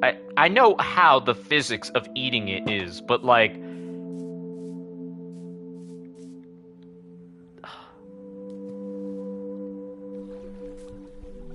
I need an open field? Wait, what the fuck? Oh. For testing purposes? Are you saying you need to go out and explore, or are you trying to appropriate? Actually, what about the crater of the guy's house you blew up the other week? What about that? That's an open field. Now. It's a crater, but like... No, motherfucker, no. Literally, like, go over there. Like, over there.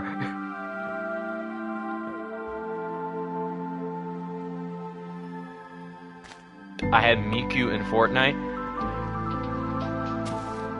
I'm still debating on getting Ben 10. I kind of want to, but like, it's so expensive. It's like 4,000 V-Bucks. And he has the stupid ass shoes. I don't like the shoes.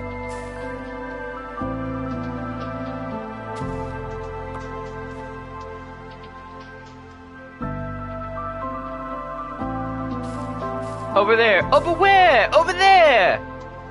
What are we talking about? Oh, speaking of a movie, what was it? Yeah, fuck, what was it? What was that movie called? Chicken Little? Yeah, Chicken Little got a video game on the Nintendo DS. And it was a video game about the segment in the dream sequence where he is that, like David Hasselhoff's strong version of himself. It's a whole space Chicken Little video game. I played it. I did too. And I played it to completion, and I don't know what I was expecting. I expected some amazing revelation of an amazing game at the end of it. I don't know why. It was alright for what it was. Well, the PS2, I didn't play that. Wreck-It Ralph got a game? Well, it should. It should, but again, nowadays it would not have. And that's a shame. I don't think I ever played the PS2 game. There's a certain point, I forget when... There's a certain point when getting PlayStation 2 games became risky because they were all used games or like...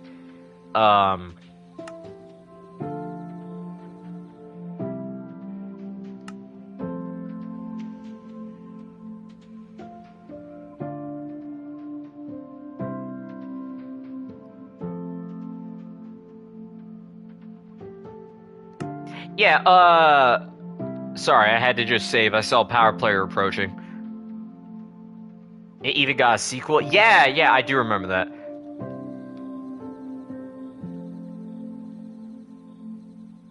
Bumble McFumbles made a really good video on the freaking Chicken Little on PS2 game. The PS2 was... There is something so golden about the PlayStation 2 era, right? Because, like... The amount of games, and that's the thing, there not only were there like full-on quality or half quality tie-in games about anything, like there was an Ed, Edd and Eddy video game. There was a Monsters Inc. video game. There was a Shrek 1, 2, and 3 video game. Shrek 2 was an amazing video game. Like, uncanny pretty good. Like, it was legitimately good. It had great music. There was also a fighting video game of Shrek. It was Shrek Super Slam. That had its own story mode and everything. Like, there, in the PlayStation 2 era, you can make video games about anything. Yeah, and all the SpongeBob games. SpongeBob is the one franchise right now that's still putting out games. Like, that's, like, completely kid-focused. Like, there's, like, The Flying Dutchman, Battle for Bikini Bottom. There's a bunch of other stuff, too. But, like, yeah, the PlayStation 2 was getting games for so long. But when it got bad was when the transition was happening between the PlayStation 2 and PlayStation 3. Because what ended up happening is that you would get the same video game. But because of the generation, it would be a shittier version. So I had, like, the PlayStation 2 version of Spider-Man Web of Shadows. You know Web of Shadows, the game where Venom is the main villain, and there's all that crazy combat, there's the quick time events, the city gets overrun, and there's all that transformation, side scrolling, like the side fighting on the side of the wall combat. You know that. You can picture it. Okay. The PlayStation 2 version was the exact opposite. It was a side-scrolling beat 'em up. And there was some karma stuff, and you kind of did go through the whole story, but it was a side-scroller, and you called in assists with different characters that cleared the screen for you. That was it. It was a completely different experience. I felt betrayed when I played it, and I was like, what the fuck is this? But it was already bought and paid for, and the GameStop was too far away for me to do a return. And I also didn't have a PlayStation 3. But yeah, the PlayStation 2 was a golden era, because there was just big games, little games. Like, hell, there's a Secret Service game. That was basically like a ripoff of Call of Duty or any kind of Tom Clancy game. But it was still... Fuck it. And like nowadays, the only types of games that exist are big budget, indie, and scam shit. There's no mid-level. There's no so like there's triple A, there's about to be quadruple A. There's single A, which is indie developers, and there's minus A, which is the drug simulator or Korean fishing market simulator, that kind of stuff, right?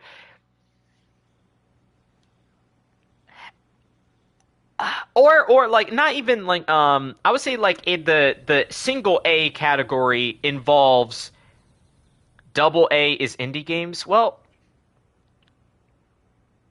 no, I would say double A are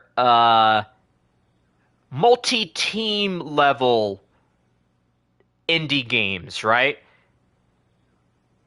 Minus A is slop for 5 bones. Yeah. Half A is Roblox. See, no. I consider any Roblox game is Roblox. That's not its own game. You cannot go into a store. Idiots, these are batteries. Ooh, I would toss a paper towel at you for that pun. But no, I mean like what I consider is like if you could go into your Walmart and buy the game in a case, that puts you on the A ranking scale of the amount of A's you can get. Like there was a time and place where you could go into the store and buy a Scooby-Doo video game. You could buy an Ed video game. You could buy a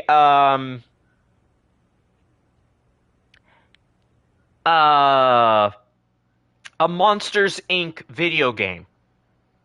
You could buy a Finding Nemo. You could buy a Shark Tale video game. You remember Shark Tale, the fish movie with shit, I actually don't know the actor who was in Shark Tale. 2004 movie with Will Smith. Yeah, the Will Smith shark movie. Yeah, Will Smith. Come here.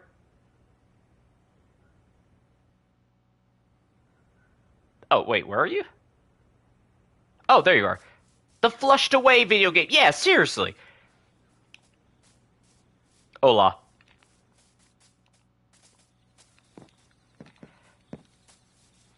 So yeah, there's a special type of place where everything, like making a video game was obviously hard, but it wasn't as much of an investment, you know? Alright. Oh, what's this? Is this like a bomb shelter? That's cool. Stay here. Okay. The TV show Wipe... Oh, Wipeout! Wipeout got a crazy amount of games. Ants Racing? I did not know that existed. I'll admit, that's pretty crazy.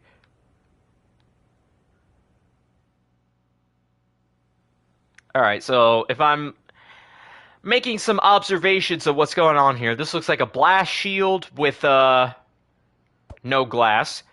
A lever, redstone, going to a lever, and going to some dispensers. M&M's Kart Racers. Yeah, dude, there was a time and place when food would get video games, right? Shout out Crazy Frog Racer for the PS2. Oh, speaking of frog games, there was a Leapfrog game, but it was Leapfrog the Adventure, where you weren't just a leaping frog. You were like a secret agent leapfrog, and your father got taken, and there's like an evil fish chasing you. It was crazy, and I never got too far in it, but there's a certain point where you get into a city level. Like, they were making bullshit out of anything. Crazy, a ringtone got 2 games? Yeah, literally. Pepsi Man, dude, Pepsi Man for the PS1, yeah. Like, no company is making a video game off of its food nowadays, right? Like, Burger King made a video game. It was called Sneak King, where you would sneak around. It was like Metal Gear Solid, but you would hand out burgers to people. I never played it, but it existed. And there was such a diversity of games. There was like, Burger King got 3 games? Holy shit, what? How? What? Oh my god, okay. And there was like such a diversity of games where it's like, some of them still make mobile slop, yeah. But, I don't know, see, that's the thing of like, I guess it's just times change, but like, the process, I feel like, got way too complicated, or too high intensity, or it almost got... It's almost like this era of games died with the Game Awards.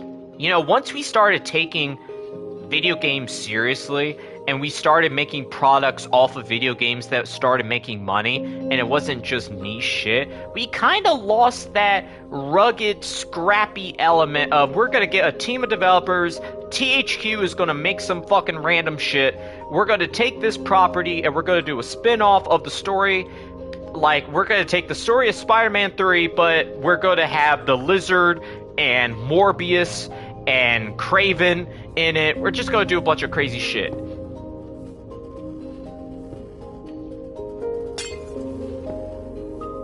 And gaming going online. That's another thing too, yeah, because servers cost a lot, so yeah.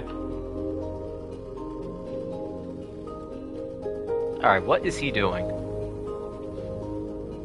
I still feel like there's a niche in there. Like, here's the thing, of like, if I could, like, you know how like Markiplier has made a movie, Jacksepticeye is the producer for Bloodborne?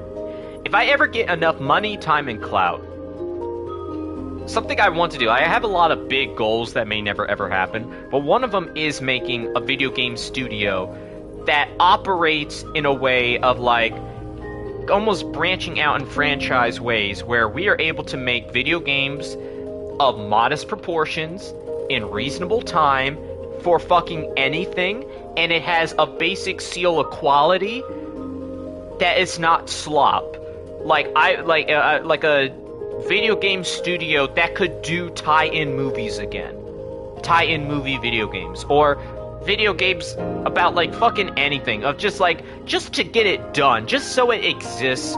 And it's nothing super expensive. Not gonna take forever in dev time. Not gonna be anything crazy. Just something to have it exist so people can be like, I want to make this game, but I also don't want to spend 10 years on it and then it get canceled. Something with like dependable thing where workers have assurances that their work will be part of a finished product, and we're not going to get A-list anything. We're not going to get A-list actors for anything. It's all going to be people doing mimicry. You ain't going to get like it's going to be like just basically people who do stand-ins. All right, is it time to press the button? No Chris Pratt? We ain't got Chris Pratt money. I already know that. Oh my god.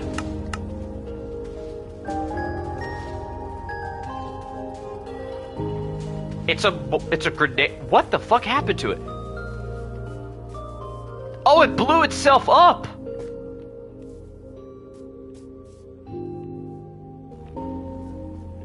It killed itself. Huh. And it destroyed the trees over in that direction and that direction. Good, the technology is now lost. Yeah, it was a grenade spawner. Jesus. Thankfully, it was in controlled direction, so no one got hurt. Hey, Kikanobi Studios making bangers. I have a name for my studio. If I ever get around to doing it. Like, here's the thing. If I'm 50 and I'm not able to make any progress on my game studio, then I'm just going to shout it out and be like, hey, somebody should probably do this. And that's the thing, it's probably never going to happen, like, unless I get super popular and I get involved in some sort of game development and somehow, like, put that into something that can be into a business or whatever the fuck, but, like, I don't see. But if it happens, it happens. Because I do think we're missing that. Because that's the thing, like, the Spider-Man video games. Back in the day, a Spider-Man video game was coming out, like, every 2 years. Was it good? Sometimes. But, like, there was this, like, the main thing of, like, imagine if there was, like, a somewhat okay to even shitty video game of every single MCU movie, if they kept doing it. Not like, oh, the Marvel Avengers, where we try to just slap some shit together of a random canon, or, like, something like Marvel Rivals, which I love it, but it's its own thing, right? Imagine if there was just an Infinity War video game kind of structured like the Lord of the Rings video games. Or Star Wars 3 Revenge of the Sith, which was a fighting game. Yeah, we would have had a Morbius game. And you know what? Of how these movies kind of work out, the Morbius game would have been better than the actual movie. Because the structure of making a Morbius video game for the PlayStation would have been you had to add something. And they probably would have put Spider-Man in there. Or Venom, or they would have done anything, or it might have been shit, but it might have just been the opportunity to do something. Hello, are you punching me into a hole?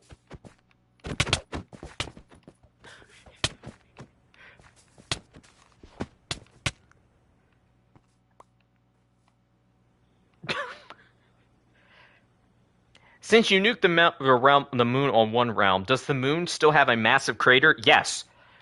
I believe it wasn't just nuked. I think it was atomized. Now imagine that, but bigger, maybe attached to some sort of tower for range. I think that would be scary. But I think the better thing is don't make it a tower. It needs to be a wall. Right? It needs to be a wall. It shoots out. A Kraven the Hunter game. Okay, a Kraven the Hunter video game would actually be good. You know why? Because the movie was structured like a video game. It was structured. The Kraven the Hunter movie was like a spin-off, rip-off game.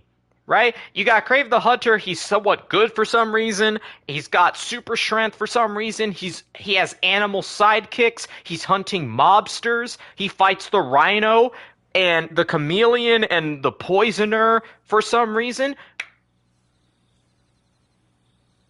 That would be like, that's the structure of a video game.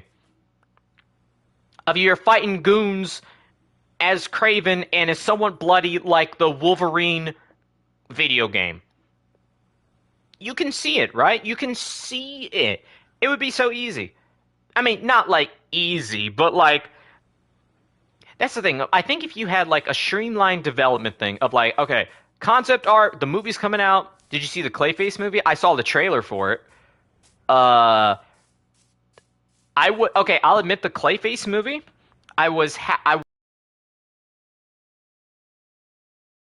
until halfway through the trailer, there's a shot of Clayface lifting up his hand and making the goofy ass, and that sold me. Because I thought it was just going to be a body horror, like, oh, I'm melting and I'm switching my faces and I'm killing people. But when he lifted up and made that goofy ass comic book mace, I was sold and I had full confidence. Because if you can make the goofy mace from like Arkham City and like Lego Batman that Clayface does, where he just makes like goofy ass cartoon weapons, I believe you can do some real good shit. So I think that movie might be pretty good. Now, granted, that being the second movie of the new DC universe might be a little weird, but who knows? It might work out.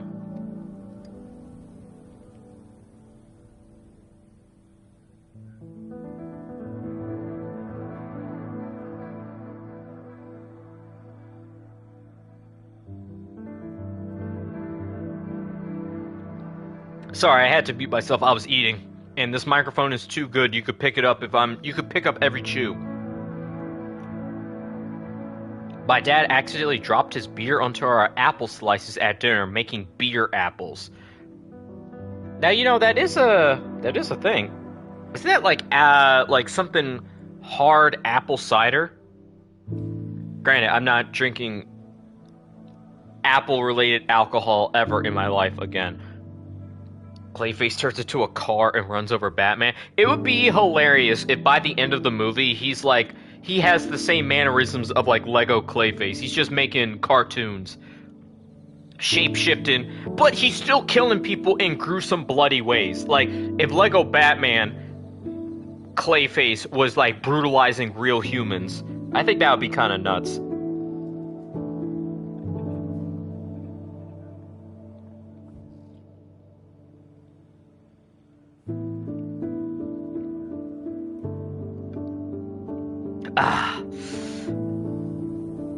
But yeah, so nowadays there is no, like, because that's the thing, you're not going to get a Clayface video game. You know what you will get, at most? A Clayface skin in Fortnite. With an emote and a back bling and maybe some funky shoes.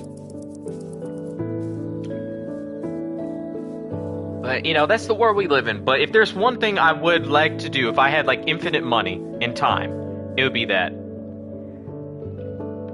Take all of Lego Batman and imagine it in live action, makes it all 20 times funnier. Oh yeah! I need a PC. I got the spare cash, but I don't know where to start. What kind of PC do you need? Like, what are you gonna use it for? Like, all around?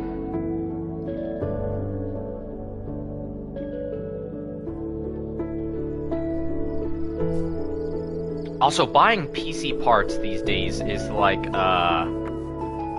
pretty difficult. Because, you know, the AI. Games? Well, I know they're, like, pre-built PCs. Games, duh. I don't know what you do and where you do it and why you do it. Yeah, so, like, the AI world is taking up, like, PC parts, so it's something. Like, I also, like, it was one of those... It was just gifted to me because I needed it, but like I just was getting by on the scraps of bullshit that I had.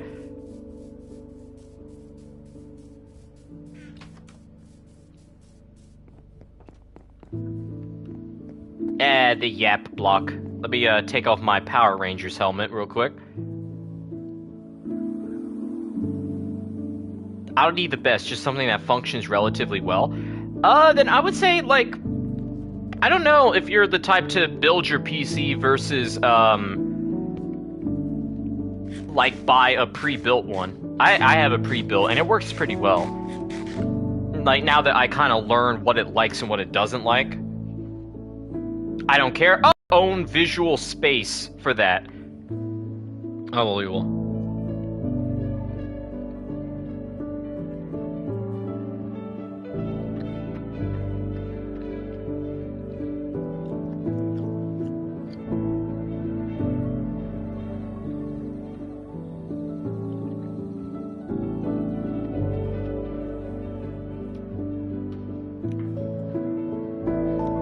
I can't wait for Arc Raiders. I might get Arc Raiders. I don't know. The days have been busy. The next few days have been very busy for me, or will be busy. The update's almost here. I'm excited that it exists for everyone. I don't know, because I have to buy Invincible Versus. And then I'm also interested in that James Bond game. Oh, that was something I meant to... you know what? Back to rewind to last week. I remember I got here on the Yap block, and I was like, oh, and I just was doing this cool thing, guys. And then the set exploded. I recently, because in the past month, every single James Bond movie was on Netflix. And I was like, you know what? I've seen the Daniel Craig, and I've seen GoldenEye. I've seen the ones before Daniel Craig. I've seen those 4. So I was like, you know what? This James Bond guy seems pretty popular. Let me see everything he has. So I started from the very first one. Yes, bald. The highest of hilarity. I have seen every single James Bond movie. And it is shocking how mid to almost ass most of them are. Like, it's not even an age thing. It's like, because there are good old movies. Just some of them are, like, some real stinkers. Like, some were good. But then it was like, I don't know, Bond will, like, but it follows the same fucking pattern. And it makes sense because back in the, like, 70s, the only pornography that existed was in magazines or books. So seeing an old British guy kiss a young woman somewhat half naked was very taboo and spicy back in the day, but like nowadays, no. So I'm watching it, and it's like Bond does the same fucking thing. If he walks in, he's like, "Woman, come here," and then they do it, and then they like he seduces them, and then they betray the bad guy, and then the bad guy explodes in some horrific way, and then the movie ends where the British government's like, hey, where's Bond? And then it's like, oh, he's having sex with a woman again. Dun dun dun dun dun dun. Now, some of them were good. They did get a little better over time. And there were some that I would say are like 4-star or 5-star. But then there were also some real shit-ass booty ones. Like, there was one where Bond turns Japanese. Like, he does Japanese facial reconstruction surgery to infiltrate an island, but he could have just, like, snuck on like a normal spy, and he even got married to a woman. And then there was one where he was in China. Basically, whenever Bond went into a foreign land, you know you were going to get something that aged horrifically. That sounds very racist. Like, I swear to God, they tanned the most British guy ever and gave him slanted eyes. But then the motherfucker was like 6 foot tall, towering over everyone, and he never, like, the Japanese he spoke was in English. So he was like, like,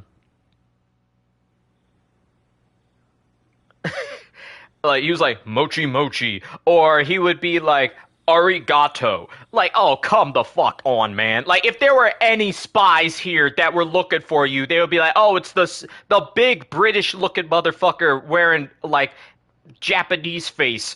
Get him. And then he just takes it off. Like, once he's like, oh, I found my objective. Fuck it. And then he pulls it off. And I'm like, all right, man. Then there was another one where it was voodoo. Because it was like black exploitation films were the thing of the time. So they were like, you know what James Bond needs to fight? A black voodoo spy organization. Ow.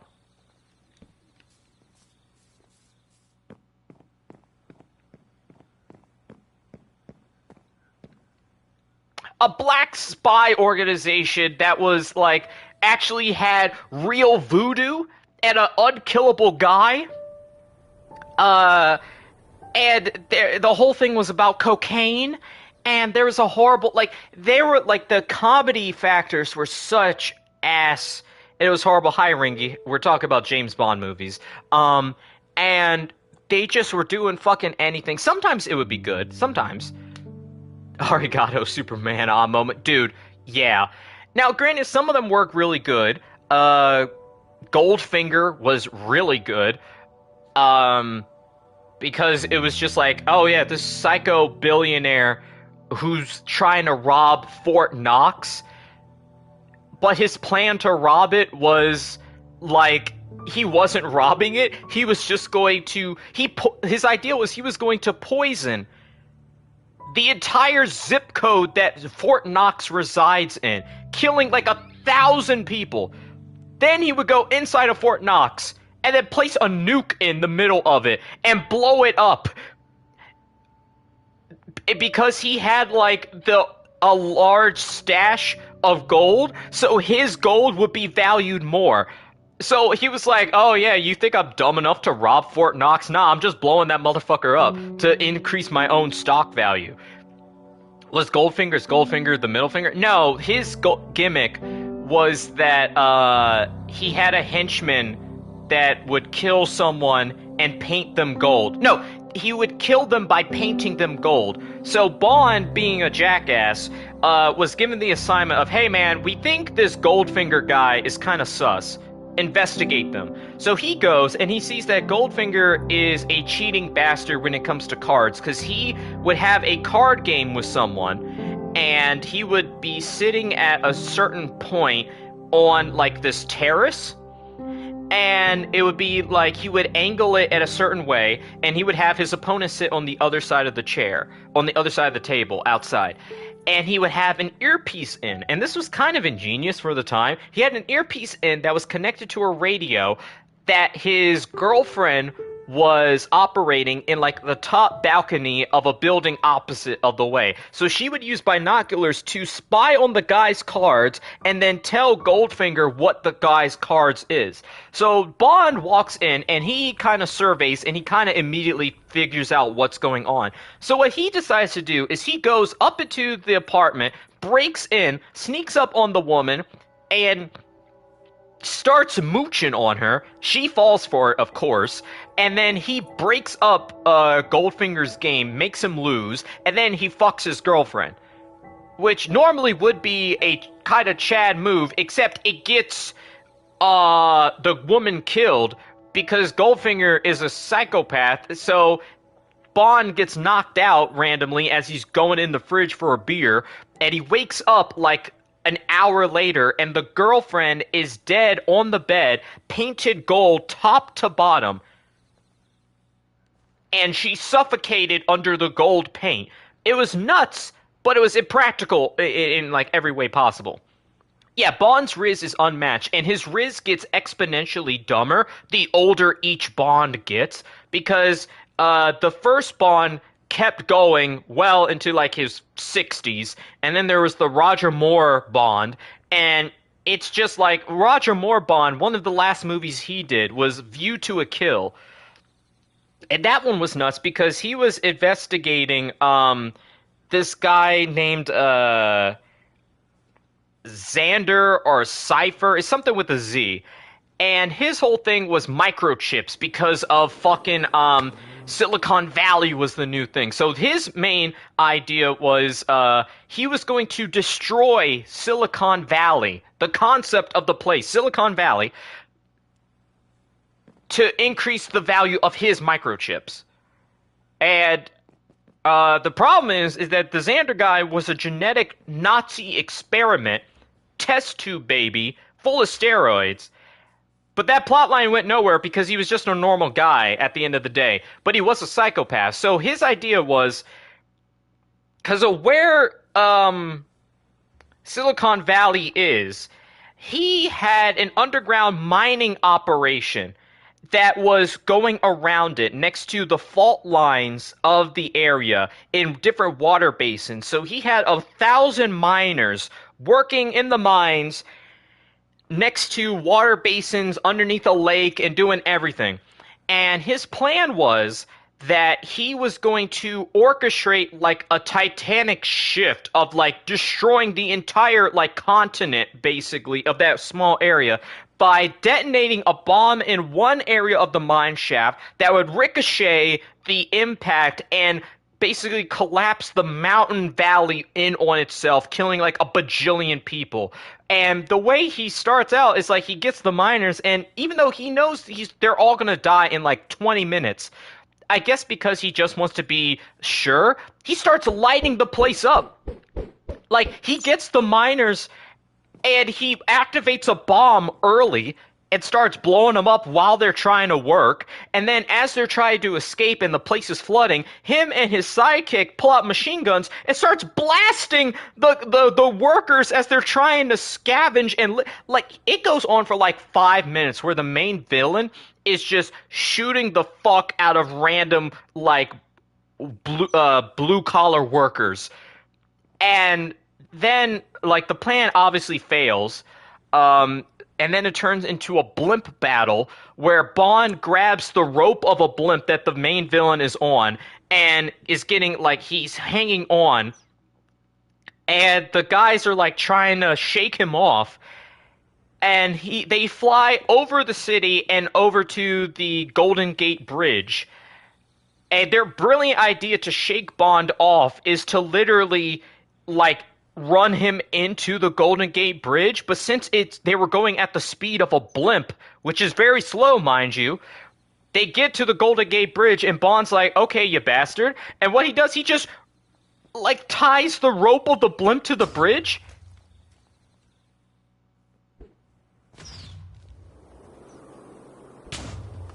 Ah, I see. He ties a rope of the blimp to the bridge, and of course the blimp immediately crashes. The main villain decides, oh, this is the time. Now I'm going to get out of my blimp with my no gun or bombs, and I'm going to fist fight James Bond with an axe on the Golden Gate Bridge. And to which the guy immediately gets his shit rocked, and he gets judo kicked off, and he slips and falls off the Golden Gate Bridge and fucking kills himself. And then the rest of the goons, some goon pulls out a piece of TNT, he lights it, and then the guy falls backwards and blows up the blimp, and then Bond has sex with a woman. So, okay, are we just blowing up the whole, are you just blowing this up? Are we just...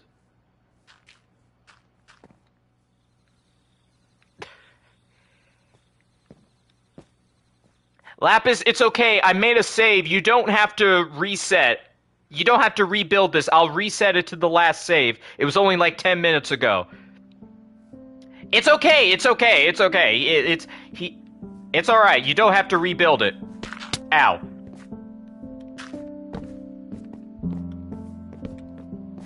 Like, don't waste your time. I'm gonna reset. If he blows up the whole place, it would be okay.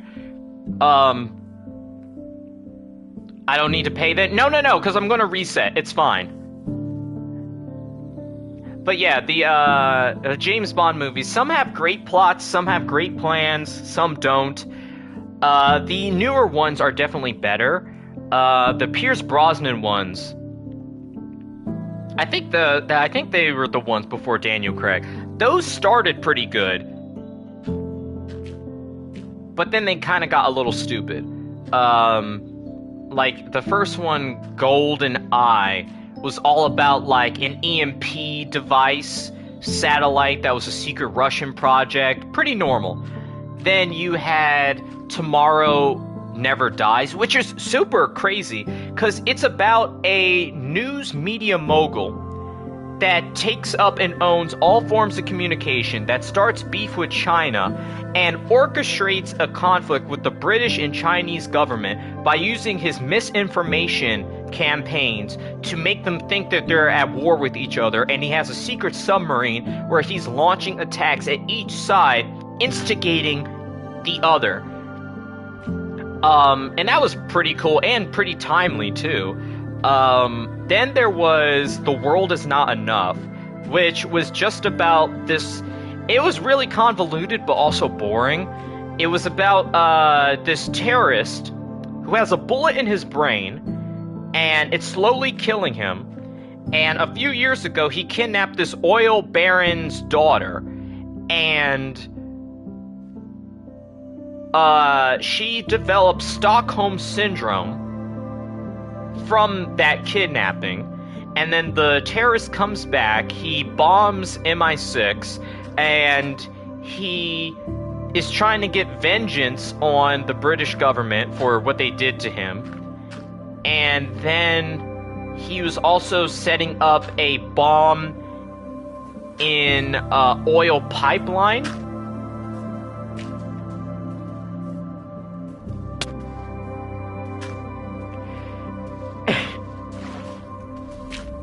Oh, so you're just gonna entomb me? You're entombing me.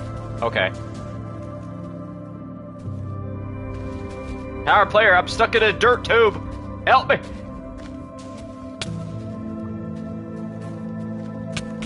You could make up a James Bond movie and would be believable. Yeah, well, actually, let me finish. So, it turns out that it wasn't, it wasn't the thing where you get kidnapped and you start loving your kidnapper. Instead, the girl was a psychopath and she used sex to turn the terrorist into a loyal follower. So, since the guy was going to die, she put him on a suicide mission of taking this plutonium out of a nuke and shipping it down the oil pipeline, to which Bond defuses. But it was only half the plutonium, because they took one half of the plutonium, used it in the bomb. The other half, they had a nuclear submarine, and the nuclear rods in that submarine, they put the plutonium around it, and if they did it and put it into the machine next to this other pipeline, it would have did a ricochet and blown up a big portion of some part of a state that would have made the rest of the oil flow through the girl's company. Of course, Bond fucking stops it and kills everybody. The next one, though, is the dumbest. And this one you're not going to believe, Savali. The next one is called Die Another Day. And it starts out awesome. It starts out that Bond and a few agents are infiltrating North Korea because a North Korean military general's son is going rogue, and he is trying to outsource a bunch of weapons to invade South Korea through the demilitarized zone. And Bond takes the place of an arms smuggler, and he is there with a case of diamonds that he put a block of C4 under, and he was planning on trading that and getting a good lay of the land and exploding everything and everybody. So what happens is, in the middle of it, one of the agents figures out, one of the Korean soldiers figures out, oh, Bond is a British spy, and then the whole thing goes awry. Bond ends up killing a bunch of North Koreans, and then he kills the son, he thinks, and then he gets, kidnapped. He gets arrested by the North Korean government. And then he spends 18 months in a Korean prison getting tortured and stung by scorpions every day. Then the British government makes a deal to trade him versus one of the Korean generals that he was fighting, that he blew up the diamonds into his face. Now he just has a bunch of diamonds in his face. And they do a prisoner swap. And then Bond's like, well, what the fuck? Why am I out? And M is like, well, someone is leaking secrets, and we think it was you because you were getting fucking tortured in North Korea for a year. And he's like, no, it wasn't me. And I'm innocent. So Bond goes rogue and starts, he goes to... Oh, he gets a tip? Yes, we are resetting, yes. We're resetting the world, so it's okay. Just let me finish this one movie, and then I'm going to reset. So Bond gets a tip that the Korean guy that got traded for him is in, the Caribbean. So he goes to the Caribbean, and he finds Halle Berry, and she's hot and a freak. And there's this health clinic on this island. So they both sneak aboard, and they have this gene therapy thing where you get facial reconstruction surgery and your entire DNA sequence gets remapped, so you're basically become a different person. It's like the Walking Dead kid look. What are you talking about?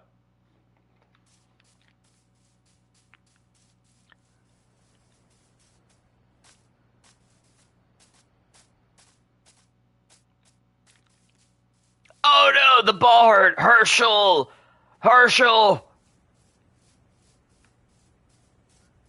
There's walkers in the bard! Actually, this would be a good spot to finish off the podcast of me talking about James Bond. Yeah, this is a perfect background. Okay, so they get to the clinic, and it's basically, they're taking the Korean diamond face guy, and they're trying to make him a British guy. And of course, Bond interrupts it, but it's right in the middle while the Bond is getting, like, the guy lost his eyebrows, and he's pale, and he looks like a freak, and he has blue eyes. And then the whole place explodes, and then Bond ends up back in Britain because there's this guy named Gustav Graves who just kind of came out of fucking nowhere, and he has all these diamonds. The same diamonds that Bond had the C4 under, because they were blood diamonds, and they had a special marking on them. So, Bond is investigating this guy, and he interrupts him as he's doing a sword fencing match, and then he challenges him into a fencing match. And then it gets really hardcore because for some reason these two guys just hate each other. For some instinctual reason. So Bond and Graves get into this sword fight across this expensive British estate where they're just fighting tooth and nail with a sword. And they're punching each other, they're breaking shit, they're interrupting other people just having time, because this is a normal country club. They are going all out, they're breaking all kinds of shit, and they're going out for blood for no reason. It's insane. And then it kind of just ends. And then Gustav's like, well, you're a smacking young chap. I have this ice palace in the Arctic that I'm putting on a science demonstration on next week. Would you like to show up? And he's like, fuck it, that sounds evil. Yeah, sure. So he gets there, and it literally is an ice palace. This guy is so rich and fucking insane that he made a palace of ice to house like 1,000 people for a holiday weekend to show off this weapon he made. Or, it's not a weapon, this technology he made. And next to it is like an ice bunker of science where he has a hot sauna, right? So in the ice palace, Bond kind of fucks around and there's lasers and he has an invisible car, yada yada yada. And it realizes like, oh no, Gustav is not a British guy. He's actually a secret Korean guy. Actually, he's the son of the Korean general that I thought I killed a year ago. Oh no, that's why we hate each other, because yeah, who knows. So they, the Gustav Graves, who's actually the secret Korean guy, he shows off his technology, and it's called the Icarus, and it's a satellite that has a big-ass fucking dish on it that captures in the rays of the sun and projects it. So you can be in the dead of night on the planet, but if you have the, this device, it can light it up as if the sun was a spotlight right above you. But of course, if you fine-tune it, you can have it be a laser sun weapon. And then there's a whole fight chase sequence of two different spy cars on the ice chasing each other, shooting at each other, and then the ice palace starts melting and crashing down, and Diamond Face gets impaled by a chandelier, and Bond and Halle Berry sneak onto the North Korean guy's plane, because the North Korean secret British guy is planning on using his sun satellite to blow up the North Korean demilitarized zone so the North Korean military can fully invade South Korea. And the North Korean guy decides, it's not just that I want to control my satellite sun weapon, I also want it to be a mech suit. So he gets his tech guy to make an Iron Man... No, actually, it's more like a Fallout exosuit armor. That's like a Power Rangers villain that has electroshock gloves that on his wrist can control the sunbeam weapon. So he's on a plane and he has his father, who is the North Korean general. He's like, Dad, look at this crazy shit. Also, I'm white now. And the dad's like, what the fuck? And he's also like, hey, I got the sun weapon. Watch me blow up South Korea. And he's like, what the fuck? Are you stupid? And he's like, what do you mean, Dad? And he's like, the entire planet is going to nuke North Korea if you do this, you stupid son of a bitch. And he's like, nah, Dad, my sun weapon is going to fucking block every missile ever. Trust me. So the dad gets into a squabble with the son shocks him to death, obviously. And then Bond blows up the plane. And then it's just him and the mech suit Korean British guy fighting. And the guy falls out the plane, and he's trying to grip onto it, trying not to die. And then Bond presses a little button on the guy's mech suit. And then the mech suit shocks the North Korea dude. And then he falls into the plane jet engine and blows up. And then the military just blows up the sun satellite. And then Bond has sex with Halle Berry with all the diamonds in some island vacation. It was absolute ludicrous bullshit, but it was a hell of a time. And that was the most recent Bond movie I watched. I watched like 20 in a row, and I made like letterbox reviews on each one directly after I watched it. It was a hell of a time, hell of an experience, but wow. Now then, now that I've done that and the world has exploded, let me turn back time.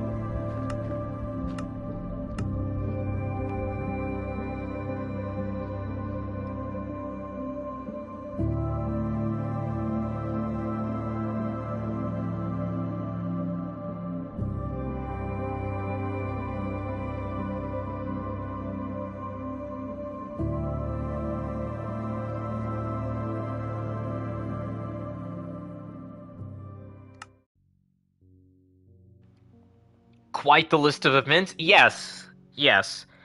Most Bond movies involve some sort of insane path of decisions and globe-trotting that really will make you be like, huh, where the hell did this thing start? Oh yeah, okay. But yeah, the Bond movies range from really fun to really good to pretty shit. Average Kenobi realm. This is probably the quintessential realm stream, you know? There's me trying to do normal shit in the game. Power Player is doing weapons testings. Random ass comments. Side tangents. Nostalgia. How old even is James Bond? So James Bond has different actors that play him over different decades. But up until Daniel Craig, it's been a consistent same storyline. See, there you go, back to normal. It's an old franchise. I think it started in the 70s, like early 70s. And it's been going pretty consistently since. But I don't know, overall, it's a mixed bag of you'll have very dated stuff to stuff that stands the test of time, to stuff that is legitimately world-class great cinema, to absolute dog shit. Now, to all the Austin Powers movies, I have not seen all of them. And funny enough, the Austin Powers movies are, like, from the few I've seen, those were pretty tonally consistent to the point where, because that's the thing, what the fuck is that? Ew, grasshopper. Ew. I've seen a few of them, but I haven't, like, I just got around to seeing all James Bond. Like, I have not seen all, Austin Powers.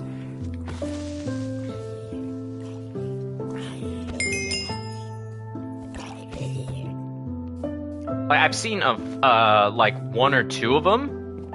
There's three? Yeah, there's three. I have not seen all three.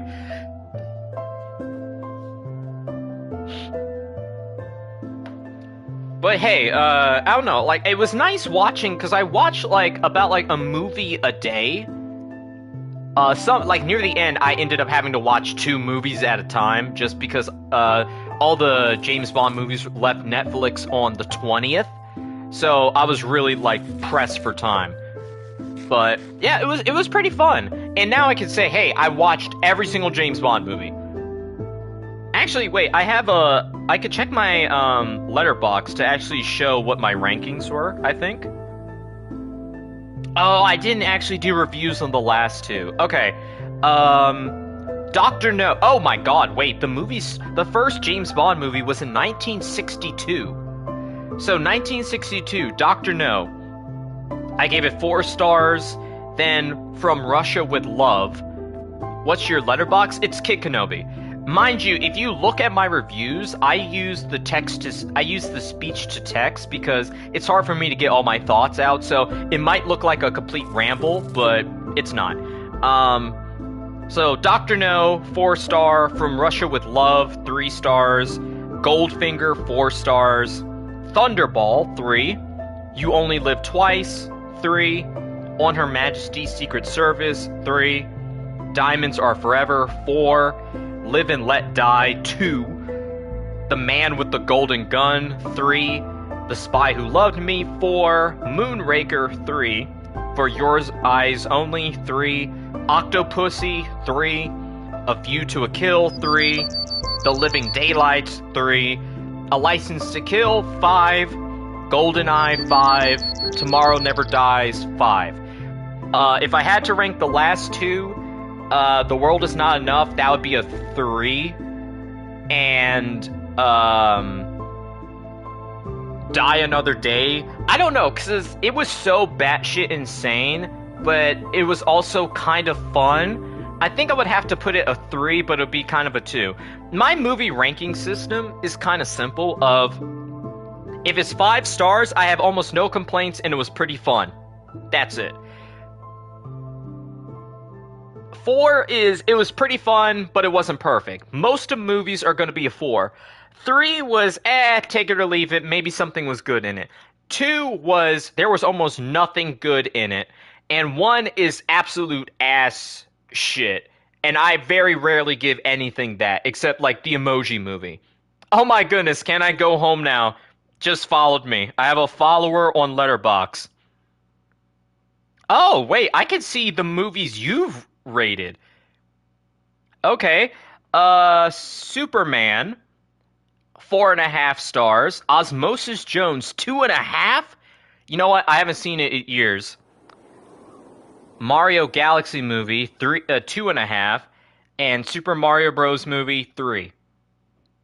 Interesting. Oh, you also have Five Nights at Freddy's 2 as 2 stars. Home Alone, 4. How the Grinch Stole Christmas, 4. Elf, 4.5.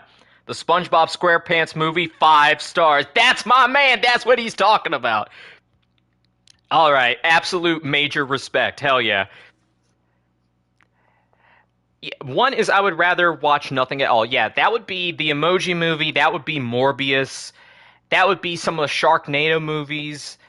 That would be like stuff that is like hard to even quantify as a movie of like, no one wanted to do this. I don't even know why you guys did it.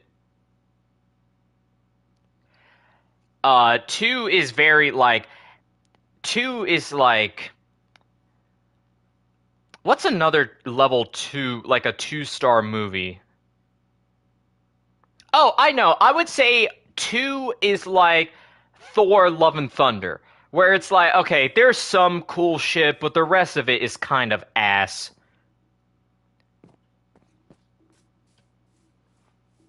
Springle Bob Movie is banger? Yeah, it is.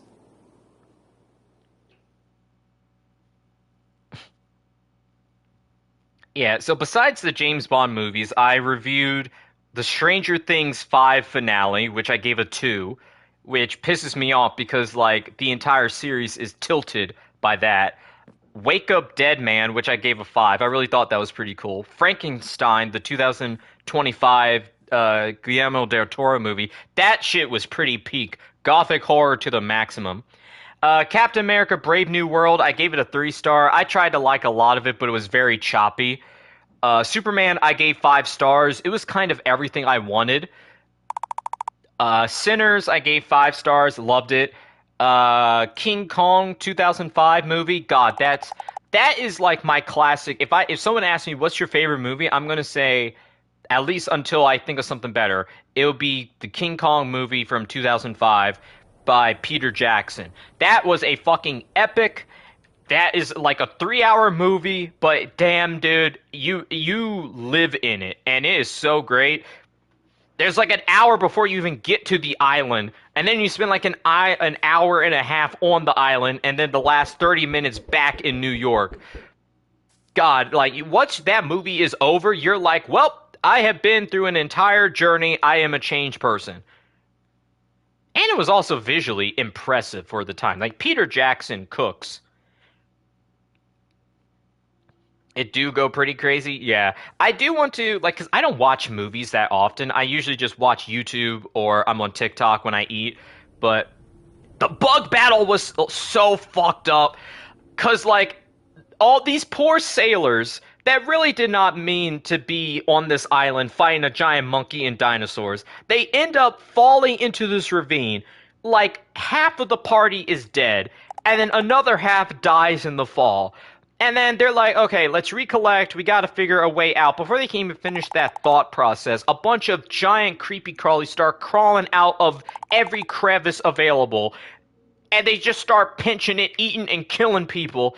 And they're fighting desperately to the point where there's no music. Everyone's just out of fucks to give. And it's like, we're probably going to get eaten alive. And that one dude got, like, worms grabbing his leg, grabbing his arm, grabbing his head. That dude isn't even going to die soon. He's just going to suffocate or get chewed on until he's just a bunch of goop. Like, these people died horribly. Or, like, one dude got snapped in half by, like, a pincer. It was fucked up. Like, and then the audacity of Jack Black to try to, like, make a product after that shit. Ugh, what a hell of a thing. I need to watch more movies. I need to watch more movies and give more reviews. I need to do that. But, ladies and gentlemen, it is 9 o'clock. Thank you all for watching. Let me give a breakdown of what this week is going to look like, because this is going to be a big week. So, tomorrow, we have another Could a Real Person Survive episode. Tuesday is the last day for you to get your creative wrestlers in for 2K25 for the running to get a $100 Amazon gift card by me if your character wins. Wednesday will be the hype video showcasing all the different matches I have planned for the 2-night special weekend event of Kenobi Mania. Then we are also going to get, potentially, if I have the time, on the 1st, I want to get another special video out. Blue still have some abiotic factor locked behind Spooktober. For shame. Listen, I need to just get a few things done, and then I'm getting the abiotic factor. I just finished Tekken. I'm about to make that into a little movie, and that I'm probably going to release maybe Saturday morning. And the 30th is Invincible Versus, so we're going to have a stream out of that.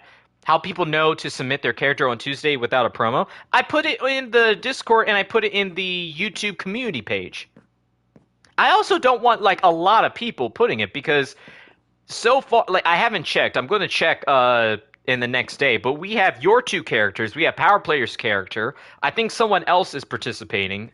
So it might be a Rumble. I'm thinking it will probably be a ladder match, depending on the amount of participants. So, and also, the more people that are asking me about $100, the more of a target that puts on my back. So if a lot of people don't know about it, that's fine. In fact, that's better for you, because that improves your odds. Because you currently, at least from the 3 people I know, I think it's like 2-1. Which 2 of my guys? I'm putting the Goblin and the Skeleton guy. I don't got the $70 for the game. And Lopunny Dude is back. But that just at the perfect end of all things for this stream. But yeah, Invincible Versus is the 30th. I don't know when it releases. If it's early in the morning on the 30th, I'll stream it later that day. If not, I'll stream it on the 1st. If it's one of those, like, the game releases, like, at 11 p.m. on the 30th. I don't know. And for that stream, we will do the story mode. And then I'm going to start working on the Carp series of Invincible Versus, which will work alongside the Smash Brothers. So, content is a-rollin', and I might even have something bonus. cooked up. I don't know yet if I'm like an editing god and time management demon. You might have something special on the first. I don't know, but don't hold me to it. I'll let you know, or I won't. But anyway, thank you all for watching. I was Kikinobi, and this was Minecraft. Thank you everyone that showed up in the comments and played in the realm. And I will see you sometime this week. Goodbye.